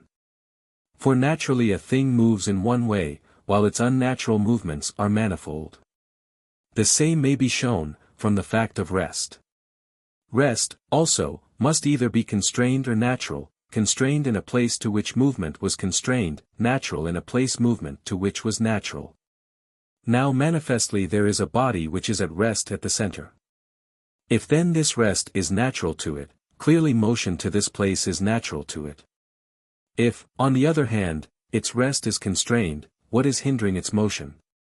Something, which is at rest, but if so, we shall simply repeat the same argument, and either we shall come to an ultimate something to which rest where it is or we shall have an infinite process, which is impossible. The hindrance to its movement, then, we will suppose, is a moving thing as Empedocles says that it is the vortex which keeps the earth still dash, but in that case we ask, where would it have moved to but for the vortex? It could not move infinitely. For to traverse an infinite is impossible, and impossibilities do not happen. So the moving thing must stop somewhere, and there rest not by constraint but naturally.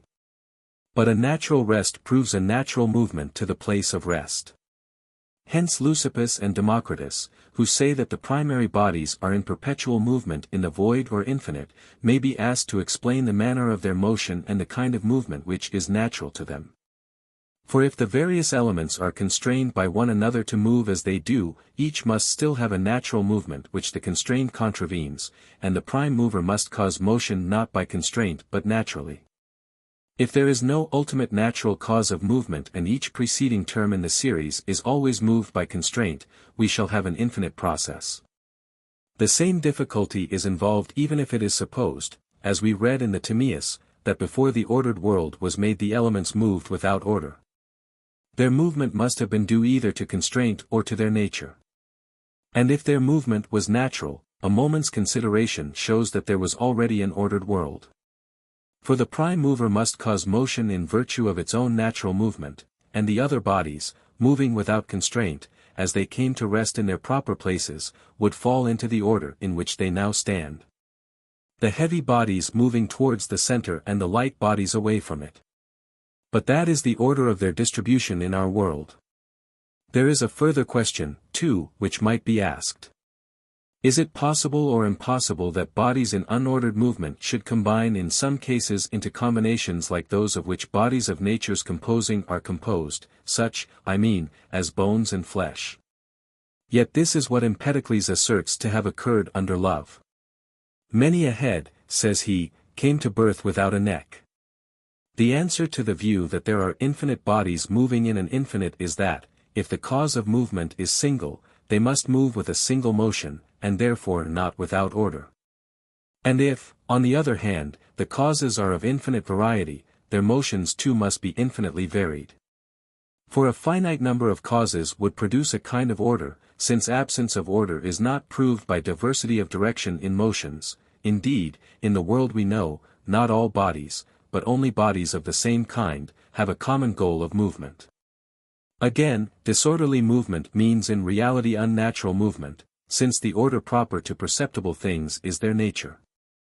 And there is also absurdity and impossibility in the notion that the disorderly movement is infinitely continued. For the nature of things is the nature which most of them possess for most of the time. Thus their view brings them into the contrary position that disorder is natural, and order or system unnatural. But no natural fact can originate in chance.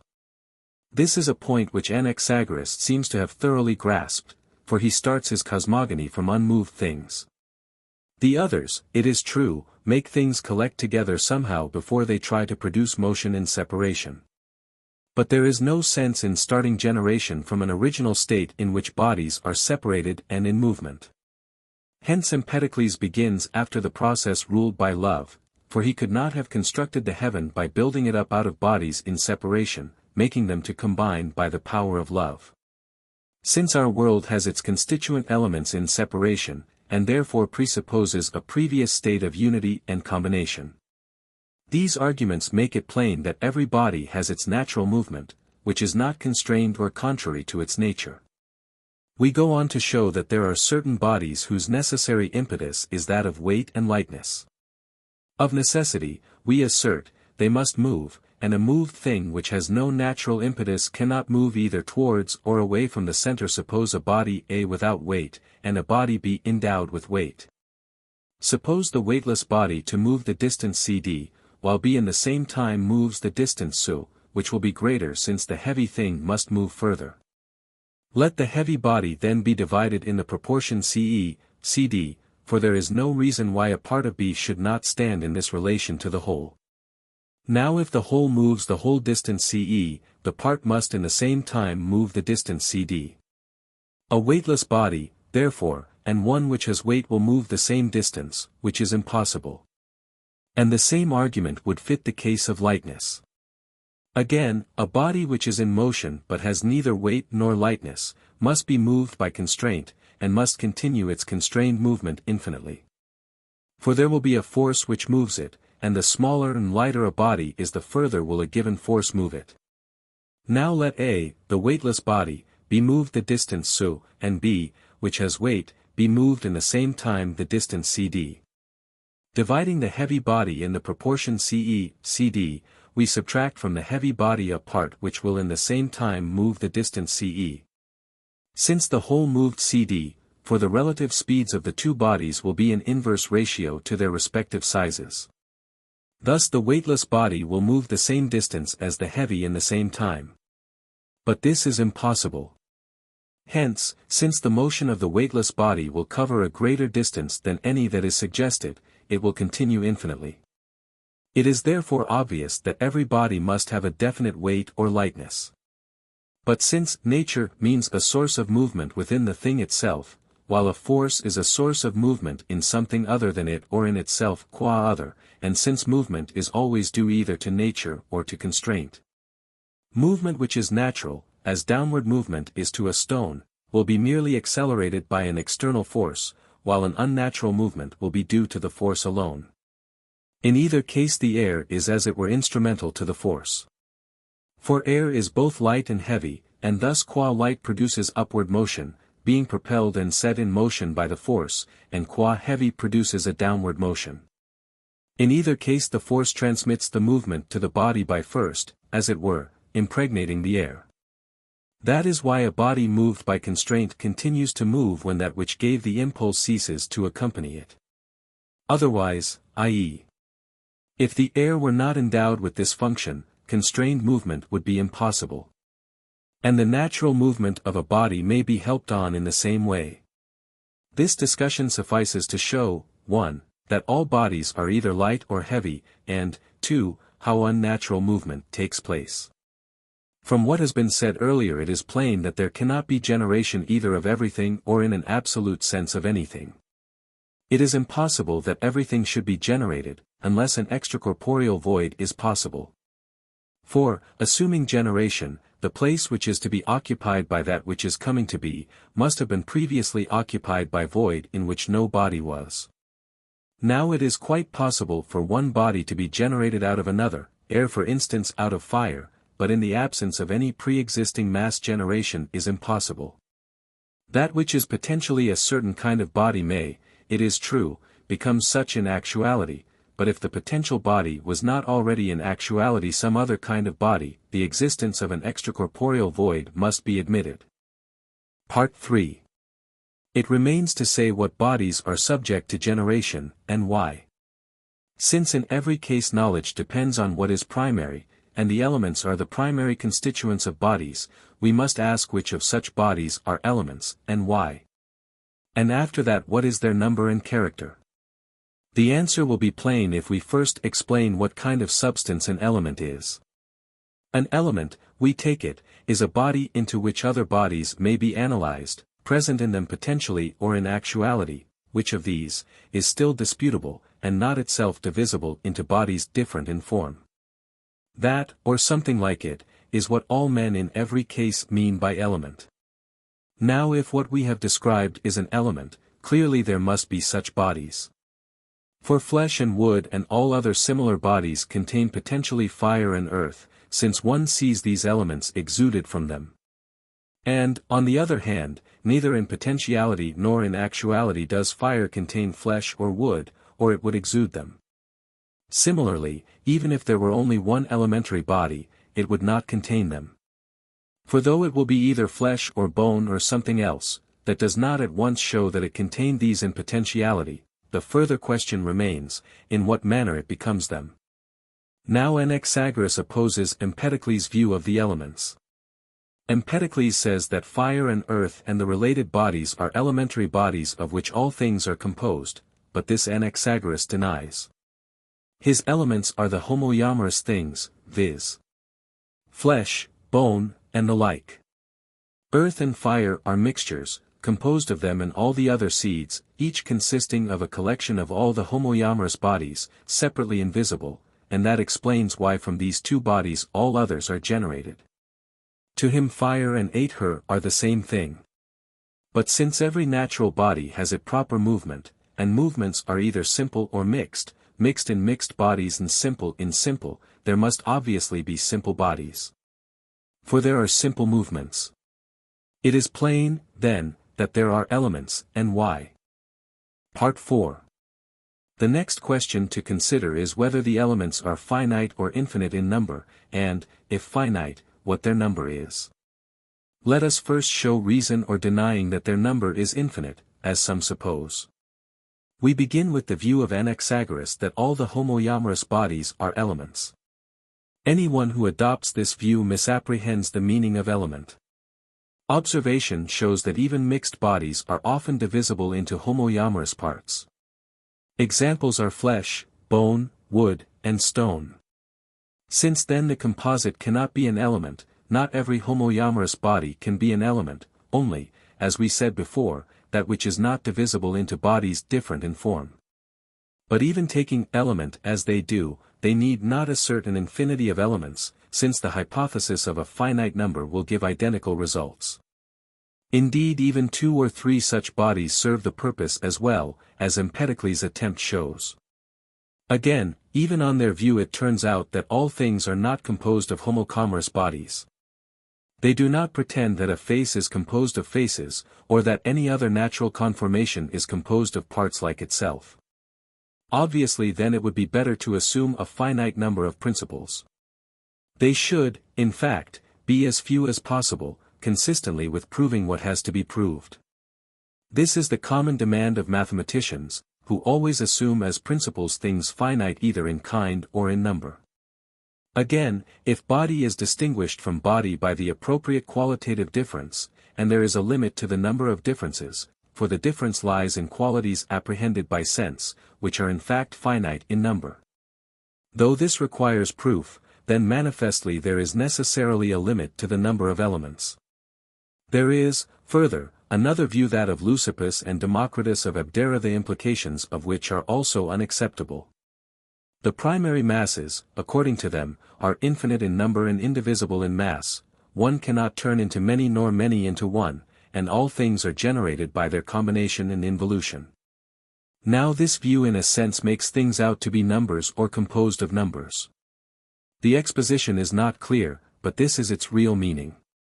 And further, they say that since the atomic bodies differ in shape, and there is an infinity of shapes, there is an infinity of simple bodies.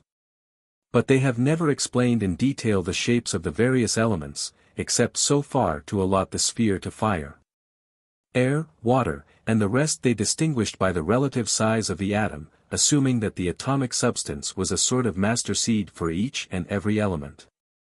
Now, in the first place, they make the mistake already noticed. The principles which they assume are not limited in number, though such limitation would necessitate no other alteration in their theory. Further, if the differences of bodies are not infinite, plainly the elements will not be an infinity. Besides, a view which asserts atomic bodies must needs come into conflict with the mathematical sciences, in addition to invalidating many common opinions and apparent data of sense perception. But of these things we have already spoken in our discussion of time and movement. They are also bound to contradict themselves.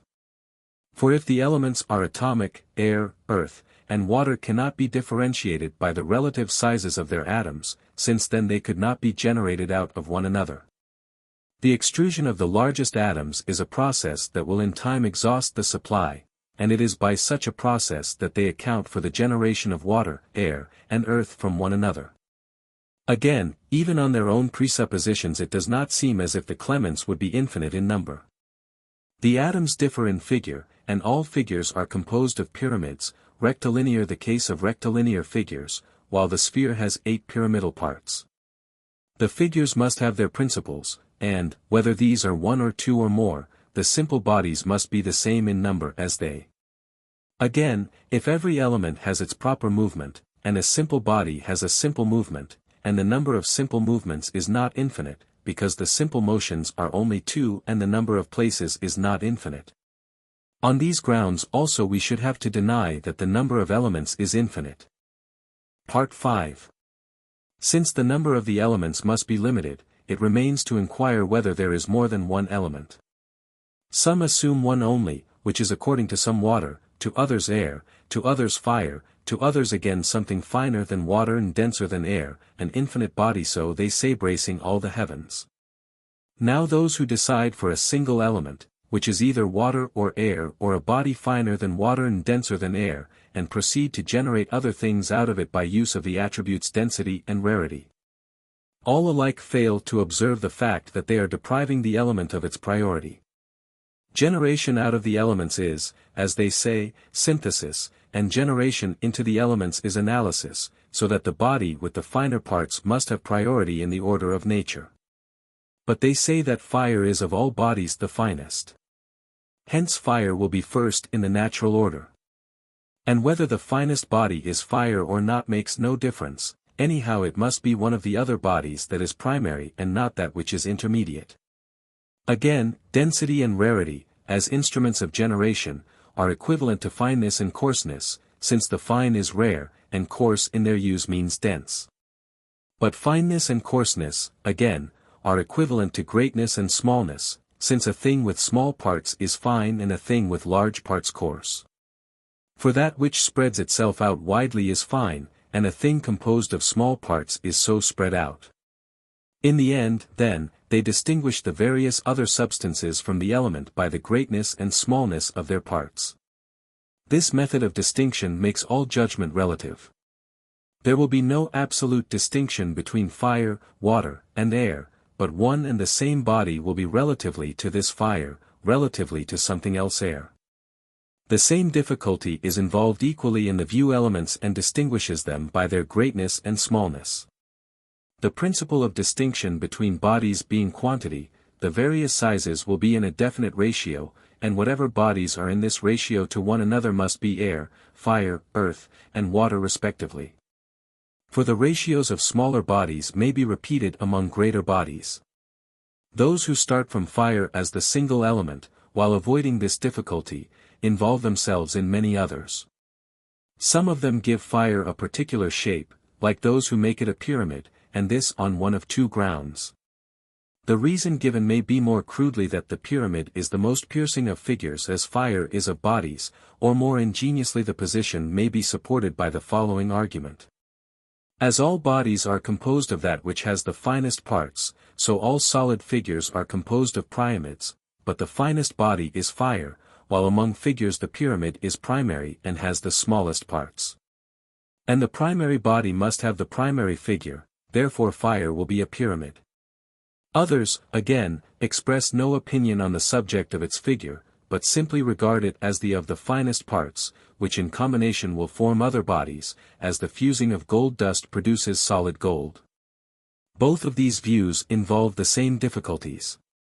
For, 1, if, on the one hand, they make the primary body an atom, the view will be open to the objections already advanced against the atomic theory. And further, the theory is inconsistent with a regard for the facts of nature. For if all bodies are quantitatively commensurable, and the relative size of the various homogeneous masses and of their several elements are in the same ratio, so that the total mass of water, for instance, is related to the total mass of air as the elements of each are to one another, and so on, and if there is more air than water and, generally, more of the finer body than of the coarser, obviously the element of water will be smaller than that of air. But the lesser quantity is contained in the greater. Therefore the air element is divisible. And the same could be shown of fire and of all bodies whose parts are relatively fine. 2. If, on the other hand, the primary body is divisible, then, a. those who give fire a special shape will have to say that a part of fire is not fire, because a pyramid is not composed of pyramids. And also that not every body is either an element or composed of elements, since a part of fire will be neither fire nor any other element. And, b. those whose ground of distinction is size will have to recognize an element prior to the element, a regress which continues infinitely, since every body is divisible and that which has the smallest parts is the element. Further, they too will have to say that the same body is relatively to this fire and relatively to that air, to others again water and earth. The common error of all views which assume a single element is that they allow only one natural movement, which is the same for every body. For it is a matter of observation that a natural body possesses a principle of movement. If then all bodies are one, all will have one movement. With this motion the greater their quantity the more they will move, just as fire, in proportion as its quantity is greater, moves faster with the upward motion which belongs to it. But the fact is that increase of quantity makes many things move the faster downward. For these reasons, then, as well as from the distinction already established of a plurality of natural movements, it is impossible that there should be only one element. But if the elements are not an infinity and not reducible to one, they must be several and finite in number. Part 6. First we must inquire whether the elements are eternal or subject to generation and destruction, for when this question has been answered their number and character will be manifest. In the first place, they cannot be eternal. It is a matter of observation that fire, water, and every simple body undergo a process of analysis, which must either continue infinitely or stop somewhere. 1. Suppose it infinite. Then the time occupied by the process will be infinite, and also that occupied by the reverse process of synthesis. For the processes of analysis and synthesis succeed one another in the various parts. It will follow that there are two infinite times which are mutually exclusive, the time occupied by the synthesis, which is infinite, being preceded by the period of analysis. There are thus two mutually exclusive infinites, which is impossible. 2. Suppose, on the other hand, that the analysis stops somewhere. Then the body at which it stops will be either atomic or, as Empedocles seems to have intended, a divisible body which will yet never be divided. The foregoing arguments show that it cannot be an atom, but neither can it be a divisible body which analysis will never reach. For a smaller body is more easily destroyed than a larger. And a destructive process which succeeds in destroying, that is, in resolving into smaller bodies, a body of some size, cannot reasonably be expected to fail with the smaller body. Now in fire we observe a destruction of two kinds, it is destroyed by its contrary when it is quenched, and by itself when it dies out. But the effect is produced by a greater quantity upon a lesser, and the more quickly the smaller it is. The elements of bodies must therefore be subject to destruction and generation. Since they are generated, they must be generated either from something incorporeal or from a body, and if from a body, either from one another or from something else. The theory which generates them from something incorporeal requires an extracorporeal void. For everything that comes to be in something, and that in which the generation takes place must either be incorporeal or possess body. And if it has body, there will be two bodies in the same place at the same time, viz. that which is coming to be and that which was previously there, while if it is incorporeal, there must be an extracorporeal void. But we have already shown that this is impossible. But, on the other hand, it is equally impossible that the elements should be generated from some kind of body. That would involve a body distinct from the elements and prior to them. But if this body possesses weight or lightness, it will be one of the elements, and if it has no tendency to movement, it will be an immovable or mathematical entity, and therefore not in a place at all. A place in which a thing is at rest is a place in which it might move, either by constraint, i.e. unnaturally, or in the absence of constraint, i.e. naturally. If, then, it is in a place and somewhere, it will be one of the elements. And if it is not in a place, nothing can come from it, since that which comes into being and that out of which it comes must needs be together. The elements therefore cannot be generated from something incorporeal nor from a body which is not an element, and the only remaining alternative is that they are generated from one another. Part 7. We must, therefore, turn to the question, what is the manner of their generation from one another? Is it as Empedocles and Democritus say, or as those who resolve bodies into planes say, or is there yet another possibility? 1. What the followers of Empedocles do, though without observing it themselves, is to reduce the generation of elements out of one another to an illusion. They make it a process of excretion from a body of what was in it all the time, as though generation required a vessel rather than a material, so that it involves no change of anything. And even if this were accepted, there are other implications equally unsatisfactory.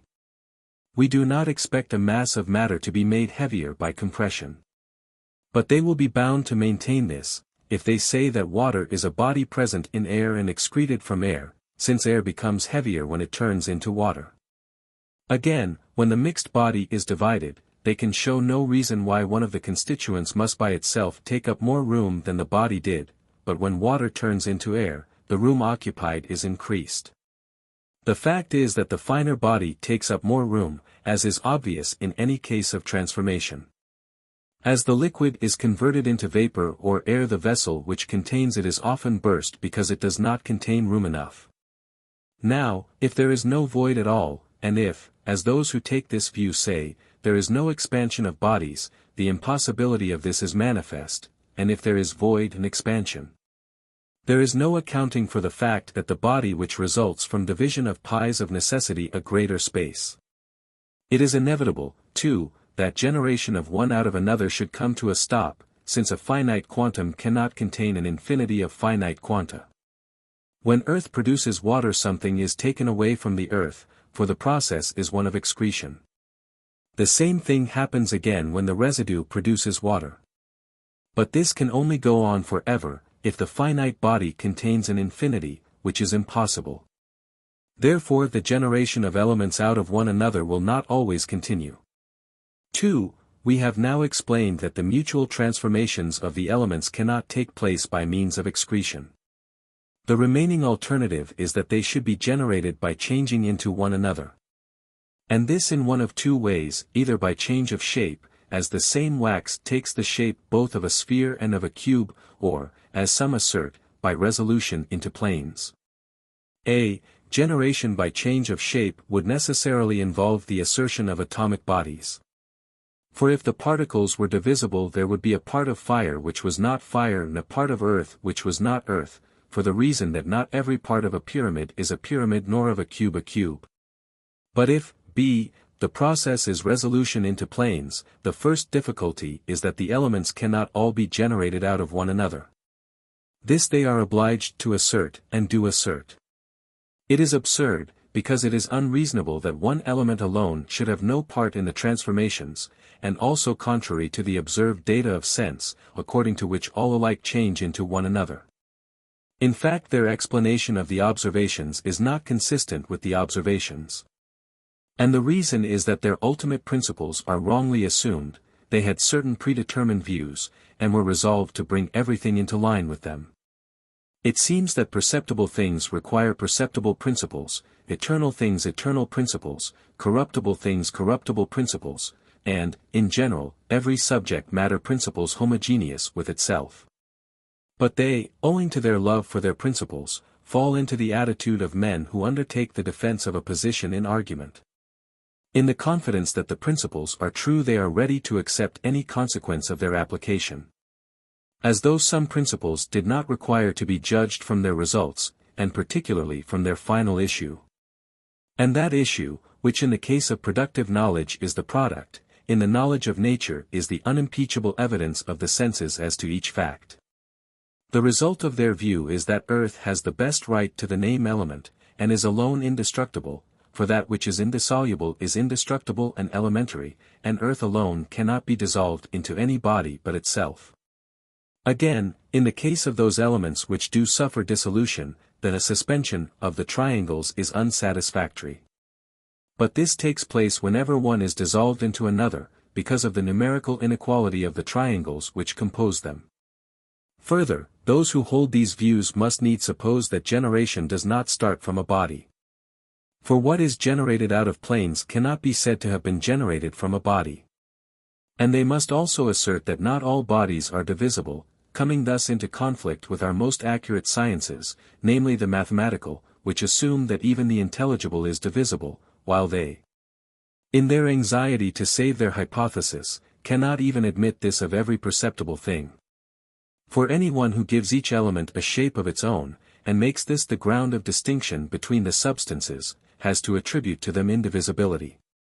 Since division of a pyramid or a sphere must leave somewhere at least a residue which is not sphere or a pyramid. Either, then, a part of fire is not fire, so that there is a body prior to the element, for every body is either an element or composed of elements, or not every body is divisible. Part 8. In general, the attempt to give a shape to each of the simple bodies is unsound, for the reason, first, that they will not succeed in filling the whole. It is agreed that there are only three plane figures which can fill a space, the triangle, the square, and the hexagon, and only two solids, the pyramid and the cube. But the theory needs more than these because the elements which it recognizes are more in number. Secondly, it is manifest that the simple bodies are often given a shape by the place in which they are included, particularly water and air. In such a case the shape of the element cannot persist, for, if it did, the contained mass would not be in continuous contact with the containing body. While, if its shape is changed, it will cease to be water, since the distinctive quality is shape. Clearly, then, their shapes are not fixed. Indeed, nature itself seems to offer corroboration of this theoretical conclusion. Just as in other cases the substratum must be formless and unshapen, for thus the all-receptive, as we read in the Timaeus, will be best for modeling, so the elements should be conceived as a material for composite things. And that is why they can put off their qualitative distinctions and pass into one another. Further, how can they account for the generation of flesh and bone or any other continuous body? The elements alone cannot produce them because their collocation cannot produce a continuum. Nor can the composition of planes, for this produces the elements themselves, not bodies made up of them. Any one then who insists upon an exact statement of this kind of theory, instead of assenting after a passing glance at it, will see that it removes generation from the world. Further, the very properties, powers, and motions, to which they paid particular attention in allotting shapes, show the shapes not to be in accord with the bodies. Because fire is mobile and productive of heat and combustion, some made it a sphere, others a pyramid. These shapes, they thought, were the most mobile because they offer the fewest points of contact and are the least stable of any. They were also the most apt to produce warmth and combustion, because the one is angular throughout while the other has the most acute angles, and the angles, they say, produce warmth and combustion. Now, in the first place, with regard to movement both are in error. These may be the figures best adapted to movement. They are not, however, well adapted to the movement of fire, which is an upward and rectilinear movement, but rather to that form of circular movement which we call rolling. Earth, again, they call a cube because it is stable and at rest. But it rests only in its own place, not anywhere, from any other it moves if nothing hinders, and fire and the other bodies do the same. The obvious inference, therefore, is that fire in each several element is in a foreign place a sphere or a pyramid, but in its own a cube. Again, if the possession of angles makes a body produce heat and combustion, every element produces heat, though one may do so more than another. For they all possess angles, the octahedron and dodecahedron as well as the pyramid. And Democritus makes even the sphere a kind of angle, which cuts things because of its mobility. The difference, then, will be one of degree, and this is plainly false.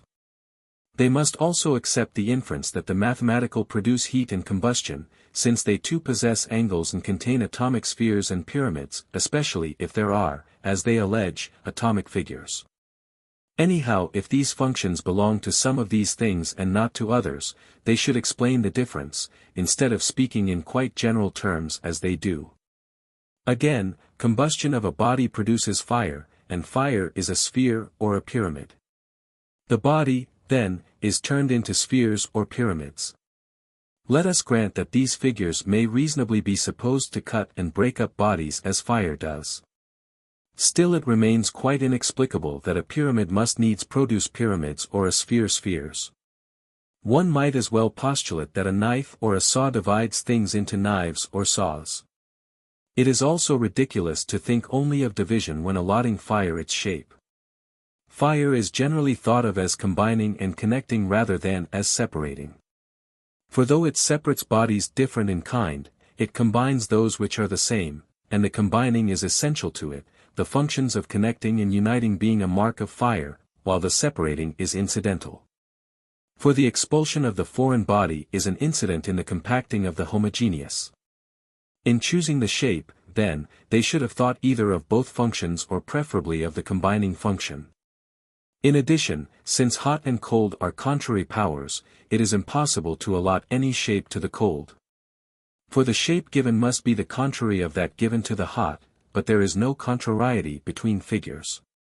That is why they have all left the cold out, though properly either all or none should have their distinguishing figures. Some of them, however, do attempt to explain this power, and they contradict themselves. A body of large particles, they say, is cold because instead of penetrating through the passages it crushes. Clearly, then, that which is hot is that which penetrates these passages, or in other words that which has fine particles. It results that hot and cold are distinguished not by the figure but by the size of the particles. Again, if the pyramids are unequal in size, the large ones will not be fire, and that figure will produce not combustion but its contrary. From what has been said it is clear that the difference of the elements does not depend upon their shape. Now their most important differences are those of property, function, and power. For every natural body has, we maintain, its own functions, properties, and powers. Our first business, then, will be to speak of these, and that inquiry will enable us to explain the differences of each from each. Book 4. Part 1. We have now to consider the terms heavy and light. We must ask what the bodies so-called are, how they are constituted, and what is the reason of their possessing these powers. The consideration of these questions is a proper part of the theory of movement, since we call things heavy and light because they have the power of being moved naturally in a certain way. The activities corresponding to these powers have not been given any name, unless it is thought that impetus is such a name. But because the inquiry into nature is concerned with movement, and these things have in themselves some spark, as it were, of movement, all inquirers avail themselves of these powers, though in all but a few cases without exact discrimination. We must then first look at whatever others have said, and formulate the questions which require settlement in the interests of this inquiry, before we go on to state our own view of the matter. Language recognizes, a. an absolute, b. a relative heavy in light. Of two heavy things, such as wood and bronze, we say that the one is relatively light, the other relatively heavy. Our predecessors have not dealt at all with the absolute use of the terms, but only with the relative. I mean, they do not explain what the heavy is or what the light is, but only the relative heaviness and lightness of things possessing weight. This can be made clearer as follows. There are things whose constant nature it is to move away from the center, while others move constantly towards the center. And of these movements that which is away from the center I call upward movement, and that which is towards it I call downward movement. The view, urged by some, that there is no up and no down in the heaven, is absurd. There can be, they say, no up and no down, since the universe is similar every way, and from any point on the earth's surface a man by advancing far enough will come to stand foot to foot with himself. But the extremity of the whole, which we call above, is in position above and in nature primary. And since the universe has an extremity in a center, it must clearly have an up and down. Common usage is thus correct, though inadequate. And the reason of its inadequacy is that men think that the universe is not similar every way. They recognize only the hemisphere which is over us. But if they went on to think of the world as formed on this pattern all round, with a center identically related to each point on the extremity, they would have to admit that the extremity was above and the center below. By absolutely light, then, we mean that which moves upward or to the extremity, and by absolutely heavy that which moves downward or to the center. By lighter or relatively light we mean that one, of two bodies endowed with weight and equal in bulk, which is exceeded by the other in the speed of its natural downward movement. Part 2. Those of our predecessors who have entered upon this inquiry have for the most part spoken of light and heavy things only in the sense in which one of two things both endowed with weight is said to be the lighter. And this treatment they consider a sufficient analysis also of the notions of absolute heaviness, to which their account does not apply. This, however, will become clearer as we advance. One use of the terms lighter and heavier is that which is set forth in writing in the Timaeus, that the body which is composed of the greater number of identical parts is relatively heavy, while that which is composed of a smaller number is relatively light. As a larger quantity of lead or of bronze is heavier than a smaller, and this holds good of all homogeneous masses, the superior weight always depending upon a numerical superiority of equal parts in precisely the same way, they assert. Lead is heavier than wood. For all bodies, in spite of the general opinion to the contrary, are composed of identical parts and of a single material. But this analysis says nothing of the absolutely heavy in light. The facts are that fire is always light and moves upward, while earth and all earthy things move downwards or towards the center. It cannot then be the fewness of the triangles, of which, in their view, all these bodies are composed, which disposes fire to move upward. If it were, the greater the quantity of fire the slower it would move, owing to the increase of weight due to the increased number of triangles. But the palpable fact, on the contrary, is that the greater the quantity, the lighter the mass is and the quicker its upward movement, and, similarly, in the reverse movement from above downward. The small mass will move quicker and the large slower. Further, since to be lighter is to have fewer of these homogeneous parts and to be heavier is to have more, and air, water, and fire are composed of the same triangles, the only difference being in the number of such parts, which must therefore explain any distinction of relatively light and heavy between these bodies, it follows that there must be a certain quantum of air which is heavier than water. But the facts are directly opposed to this. The larger the quantity of air the more readily it moves upward, and any portion of air without exception will rise up out of the water. So much for one view of the distinction between light and heavy. To others the analysis seems insufficient, and their views on the subject, though they belong to an older generation than ours, have an air of novelty. It is apparent that there are bodies which, when smaller in bulk than others, yet exceed them in weight. It is therefore obviously insufficient to say that bodies of equal weight are composed of an equal number of primary parts, for that would give equality of bulk. Those who maintain that the primary or atomic parts, of which bodies endowed with weight are composed, are planes, cannot so speak without absurdity. But those who regard them as solids are in a better position to assert that of such bodies the larger is the heavier. But since in composite bodies the weight obviously does not correspond in this way to the bulk, the lesser bulk being often superior in weight, as, for instance, if one be wool and the other bronze. There are some who think and say that the cause is to be found elsewhere. The void, they say, which is imprisoned in bodies, lightens them and sometimes makes the larger body the lighter. The reason is that there is more void.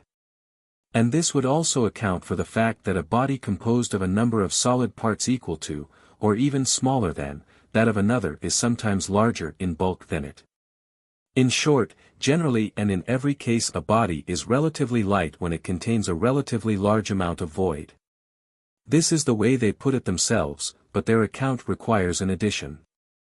Relative lightness must depend not only on an excess of void, but also on a defect of solid, for if the ratio of solid to void exceeds a certain proportion, the relative lightness will disappear. Thus fire, they say, is the lightest of things just for this reason that it has the most void. But it would follow that a large mass of gold, as containing more void than a small mass of fire, is lighter than it, unless it also contains many times as much solid. The addition is therefore necessary. Of those who deny the existence of a void some, like Anaxagoras and Empedocles, have not tried to analyze the notions of light and heavy at all. And those who, while still denying the existence of a void, have attempted this, have failed to explain why there are bodies which are absolutely heavy and light, or in other words why some move upward and others downward. The fact, again, that the body of greater bulk is sometimes lighter than smaller bodies is one which they have passed over in silence, and what they have said gives no obvious suggestion for reconciling their views with the observed facts. But those who attribute the lightness of fire to its containing so much void are necessarily involved in practically the same difficulties. For though fire be supposed to contain less solid than any other body, as well as more void, yet there will be a certain quantum of fire in which the amount of solid or plenum is in excess of the solids contained in some small quantity of earth. They may reply that there is an excess of void also. But the question is, how will they discriminate the absolutely heavy? Presumably, either by its excess of solid or by its defect of void. On the former view there could be an amount of earth so small as to contain less solid than a large mass of fire. And similarly, if the distinction rests on the amount of void, there will be a body, lighter than the absolutely light, which nevertheless moves downward as constantly as the other moves upward. But that cannot be so, since the absolutely light is always lighter than bodies which have weight and move downward, while, on the other hand, that which is lighter need not be light. Because in common speech we distinguish a lighter and a heavier, viz. Water and earth, among bodies endowed with weight. Again, the suggestion of a certain ratio between the void and the solid in a body is no more equal to solving the problem before us. The manner of speaking will issue in a similar impossibility. For any two portions of fire, small or great, will exhibit the same ratio of solid to void, but the upward movement of the greater is quicker than that of the less, just as the downward movement of a mass of gold or lead, or of any other body endowed with weight, is quicker in proportion to its size. This, however, should not be the case if the ratio is the ground of distinction between heavy things and light. There is also an absurdity in attributing the upward movement of bodies to a void which does not itself move. If, however, it is the nature of a void to move upward and of a plenum to move downward, and therefore each causes a like movement in other things, there was no need to raise the question why composite bodies are some light and some heavy.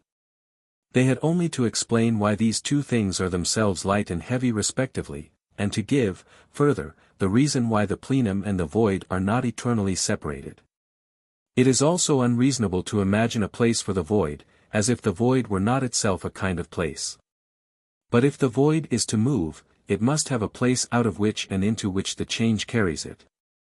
Also, what is the cause of its movement? Not, surely, its voidness, for it is not the void only which is moved, but also the solid.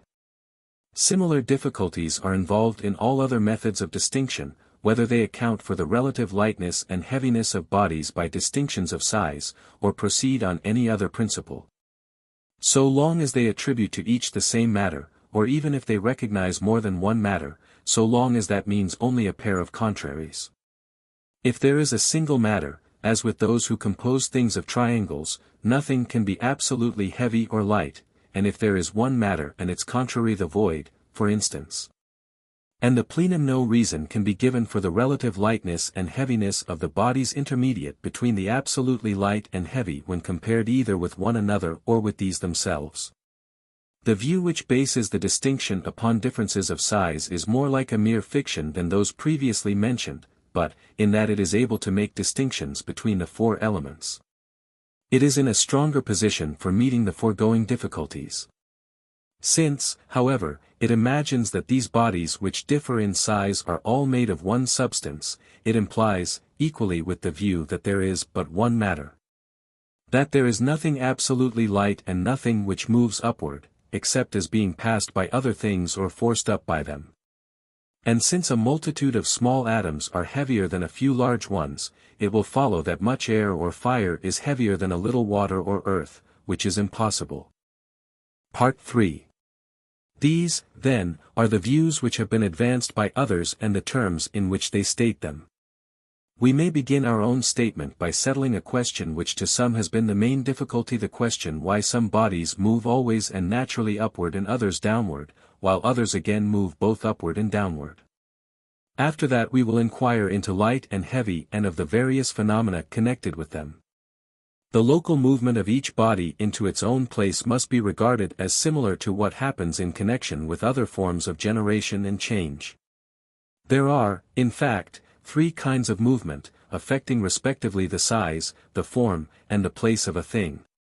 And in each it is observable that change proceeds from a contrary to a contrary or to something intermediate. It is never the change of any chance subject in any chance direction, nor, similarly, is the relation of the mover to its object fortuitous.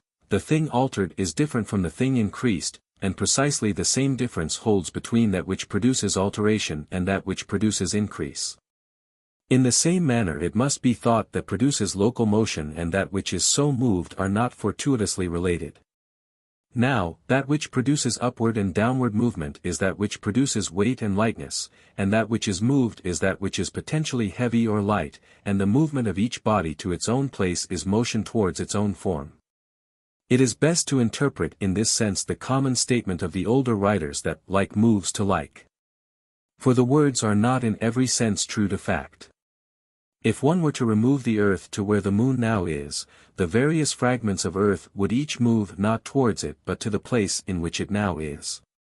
In general, when a number of similar and undifferentiated bodies are moved with the same motion, this result is necessarily produced, viz. that the place which is the natural goal of the movement of each single part is also that of the whole. But since the place of a thing is the boundary of that which contains it, and the continent of all things that move upward or downward is the extremity and the center, and this boundary comes to be, in a sense, the form of that which is contained. It is to its like that a body moves when it moves to its own place. For the successive members of the scries are like one another, water, I mean, is like air and air like fire, and between intermediates the relation may be converted, though not between them and the extremes. Thus air is like water, but water is like earth, for the relation of each outer body to that which is next within it is that of form to matter. Thus to ask why fire moves upward and earth downward is the same as to ask why the healable, when moved and changed qua healable, attains health and not whiteness, and similar questions might be asked concerning any other subject of elision. Of course the subject of increase, when changed qua increasable, attains not health but a superior size. The same applies in the other cases. One thing changes in quality, another in quantity, and so in place, a light thing goes upward, a heavy thing downward. The only difference is that in the last case, viz. that of the heavy and the light, the bodies are thought to have a spring of change within themselves, while the subjects of healing and increase are thought to be moved purely from without. Sometimes, however, even they change of themselves, i.e. in response to a slight external movement reach health or increase, as the case may be. And since the same thing which is healable is also receptive of disease, it depends on whether it is moved qua healable or qua liable to disease, whether the motion is towards health or towards disease. But the reason why the heavy and the light appear more than these things to contain within themselves the source of their movements is that their matter is nearest to being. This is indicated by the fact that locomotion belongs to bodies only when isolated from other bodies, and is generated last of the several kinds of movement. In order of being then it will be first. Now whenever air comes into being out of water, light out of heavy, it goes to the upper place. It is forthwith light, becoming is at an end, and in that place it has being. Obviously, then, it is a potentiality, which, in its passage to actuality, comes into that place and quantity in quality which belong to its actuality. And the same fact explains why what is already actually fire or earth moves, when nothing obstructs it, towards its own place. For motion is equally immediate in the case of nutriment, when nothing hinders, and in the case of the thing healed, when nothing stays the healing. But the movement is also due to the original creative force and to that which removes the hindrance or off which the moving thing rebounded, as was explained in our opening discussions, where we tried to show how none of these things moves itself. The reason of the various motions of the various bodies, and the meaning of the motion of a body to its own place, have now been explained. Part 4. We have now to speak of the distinctive properties of these bodies and of the various phenomena connected with them. In accordance with general conviction we may distinguish the absolutely heavy, as that which sinks to the bottom of all things, from the absolutely light, which is that which rises to the surface of all things. I use the term absolutely, in view of the generic character of light and heavy, in order to confine the application to bodies which do not combine lightness and heaviness. It is apparent, I mean, that fire, in whatever quantity, so long as there is no external obstacle moves upward, and earth downward, and, if the quantity is increased, the movement is the same, though swifter. But the heaviness and lightness of bodies which combine these qualities is different from this, since while they rise to the surface of some bodies they sink to the bottom of others. Such are air and water. Neither of them is absolutely either light or heavy.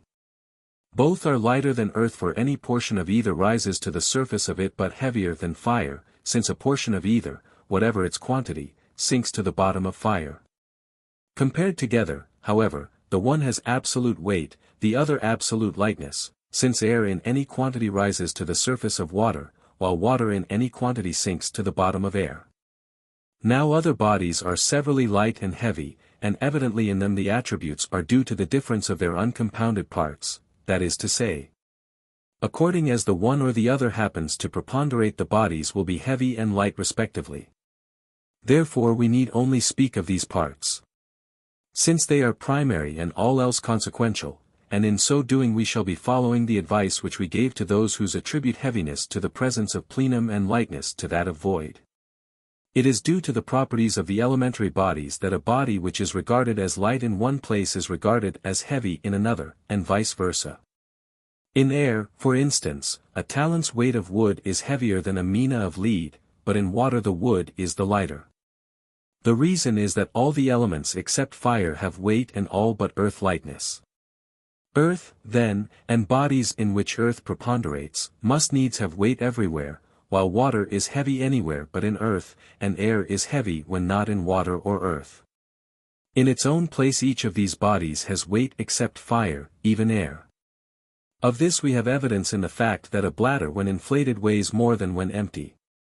A body, then, in which air preponderates over earth and water, may well be lighter than something in water and yet heavier than it in air, since such a body does not rise in air but rises to the surface in water. The following account will make it plain that there is an absolutely light and an absolutely heavy body. And by absolutely light I mean one which of its own nature always moves upward, by absolutely heavy one which of its own nature always moves downward, if no obstacle is in the way. There are, I say, these two kinds of body, and it is not the case, as some maintain, that all bodies have weight. Different views are in fact agreed that there is a heavy body, which moves uniformly towards the center, but is also similarly a light body. For we see with our eyes, as we said before, that earthy things sink to the bottom of all things and move towards the center. But the center is a fixed point. If therefore there is some body which rises to the surface of all things and we observe fire to move upward even in air itself, while the air remains at rest, clearly this body is moving towards the extremity. It cannot then have any weight. If it had, there would be another body in which it sank, and if that had weight, there would be yet another which moved to the extremity and thus rose to the surface of all moving things. In fact, however, we have no evidence of such a body. Fire, then, has no weight. Neither has earth any lightness, since it sinks to the bottom of all things, and that which sinks moves to the center. That there is a center towards which the motion of heavy things, and away from which that of light things is directed, is manifest in many ways. First, because no movement can continue to infinity. For what cannot be can no more come to be than be, and movement is a coming to be in one place from another. Secondly, like the upward movement of fire, the downward movement of earth and all heavy things makes equal angles on every side with the earth's surface, it must therefore be directed towards the center. Whether it is really the center of the earth and not rather that of the whole to which it moves, may be left to another inquiry, since these are coincident. But since that which sinks to the bottom of all things moves to the center, necessarily that which rises to the surface moves to the extremity of the region in which the movement of these bodies takes place. For the center is opposed as contrary to the extremity, as that which sinks is opposed to that which rises to the surface. This also gives a reasonable ground for the duality of heavy and light in the spatial duality center and extremity. Now there is also the intermediate region to which each name is given in opposition to the other extreme. For that which is intermediate between the two is in a sense both extremity and center. For this reason there is another heavy and light, namely, water and air. But in our view the continent pertains to form and the contained to matter, and this distinction is present in every genus.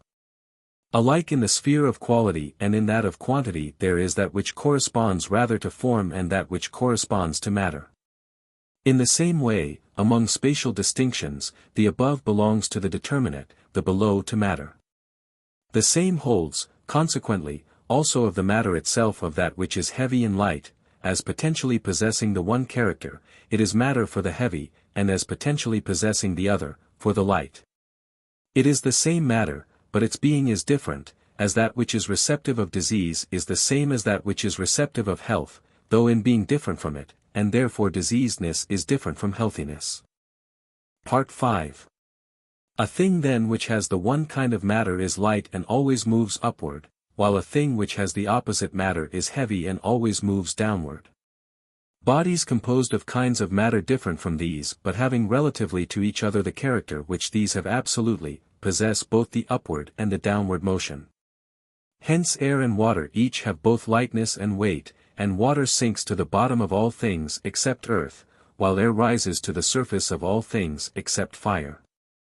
But since there is one body only which rises to the surface of all things and one only which sinks to the bottom of all things, there must needs be two other bodies which sink in some bodies and rise to the surface of others. The kinds of matter, then, must be as numerous as these bodies, i.e. four, but though they are four there must be a common matter of all particularly if they pass into one another which in each is in being different. There is no reason why there should not be one or more intermediates between the contraries, as in the case of color, for intermediate and mean are capable of more than one application. Now in its own place every body endowed with both weight and lightness has weight, whereas earth has weight everywhere, but they only have lightness among bodies to whose surface they rise.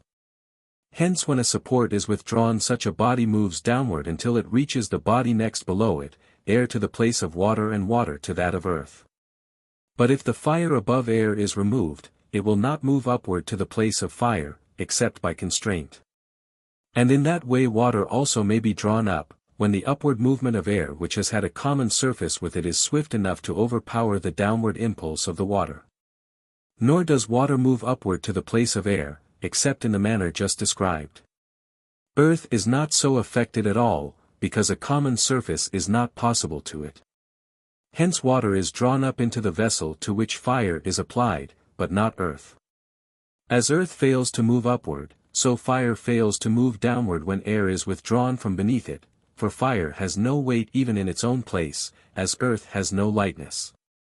The other two move downward when the body beneath is withdrawn because, while the absolutely heavy is that which sinks to the bottom of all things, the relatively heavy sinks to its own place or to the surface of the body in which it rises. Since it is similar in matter to it. It is plain that one must suppose as many distinct species of matter as there are bodies. For if, first, there is a single matter of all things, as, for instance, the void or the plenum or extension or the triangles, either all things will move upward or all things will move downward, and the second motion will be abolished. And so, either there will be no absolutely light body, if superiority of weight is due to superior size or number of the constituent bodies or to the fullness of the body, but the contrary is a matter of observation. And it has been shown that the downward and upward movements are equally constant and universal, or, if the matter in question is the void or something similar, which moves uniformly upward, there will be nothing to move uniformly downward. Further, it will follow that the intermediate bodies move downward in some cases quicker than earth, for air in sufficiently large quantity will contain a larger number of triangles or solids or particles. It is, however, manifest that no portion of air whatever moves downward. And the same reasoning applies to lightness, if that is supposed to depend on superiority of quantity of matter. But if, secondly, the kinds of matter are two, it will be difficult to make the intermediate bodies behave as air and water behave. Suppose, for example, that the two asserted are void and plenum. Fire, then, as moving upward, will be void, earth, as moving downward, plenum, and in air, it will be said, fire preponderates, in water, earth. There will then be a quantity of water containing more fire than a little air. And a large amount of air will contain more earth than a little water, consequently we shall have to say that air in a certain quantity moves downward more quickly than a little water. But such a thing has never been observed anywhere. Necessarily, then, as fire goes up because it has something, e.g. void, which other things do not have, and earth goes downward because it has plenum, so air goes to its own place above water because it has something else, and water goes downward because of some special kind of body. But if the two bodies are one matter, or two matters both present in each, there will be a certain quantity of each at which water will excel a little air in the upward movement and air excel water in the downward movement. As we have already often said. Part 6. The shape of bodies will not account for their moving upward or downward in general, though it will account for their moving faster or slower. The reasons for this are not difficult to see. For the problem thus raised is why a flat piece of iron or lead floats upon water, while smaller and less heavy things, so long as they are round or long a needle, for instance sink down. And sometimes a thing floats because it is small, as with gold dust and the various earthy and dusty materials which throng the air. With regard to these questions, it is wrong to accept the explanation offered by Democritus. He says that the warm bodies moving up out of the water hold up heavy bodies which are broad, while the narrow ones fall through, because the bodies which offer this resistance are not numerous. But this would be even more likely to happen in air, an objection which he himself raises. His reply to the objection is feeble. In the air, he says, that the drive, meaning by drive the movement of the upward moving bodies, is not uniform in direction. But since some continua are easily divided and others less easily, and things which produce division differ similarly in the case with which they produce it, the explanation must be found in this fact. It is the easily bounded, in proportion as it is easily bounded, which is easily divided, and air is more so than water, water than earth. Further, the smaller the quantity in each kind, the more easily it is divided and disrupted. Thus the reason why broad things keep their place is because they cover so wide a surface and the greater quantity is less easily disrupted. Bodies of the opposite shape sink down because they occupy so little of the surface, which is therefore easily parted. And these considerations apply with far greater force to air, since it is so much more easily divided than water. But since there are two factors, the force responsible for the downward motion of the heavy body and the disruption-resisting force of the continuous surface, there must be some ratio between the two. For in proportion as the force applied by the heavy thing towards disruption and division exceeds that which resides in the continuum, the quicker will it force its way down. Only if the force of the heavy thing is the weaker, will it ride upon the surface. We have now finished our examination of the heavy and the light and of the phenomena connected with them.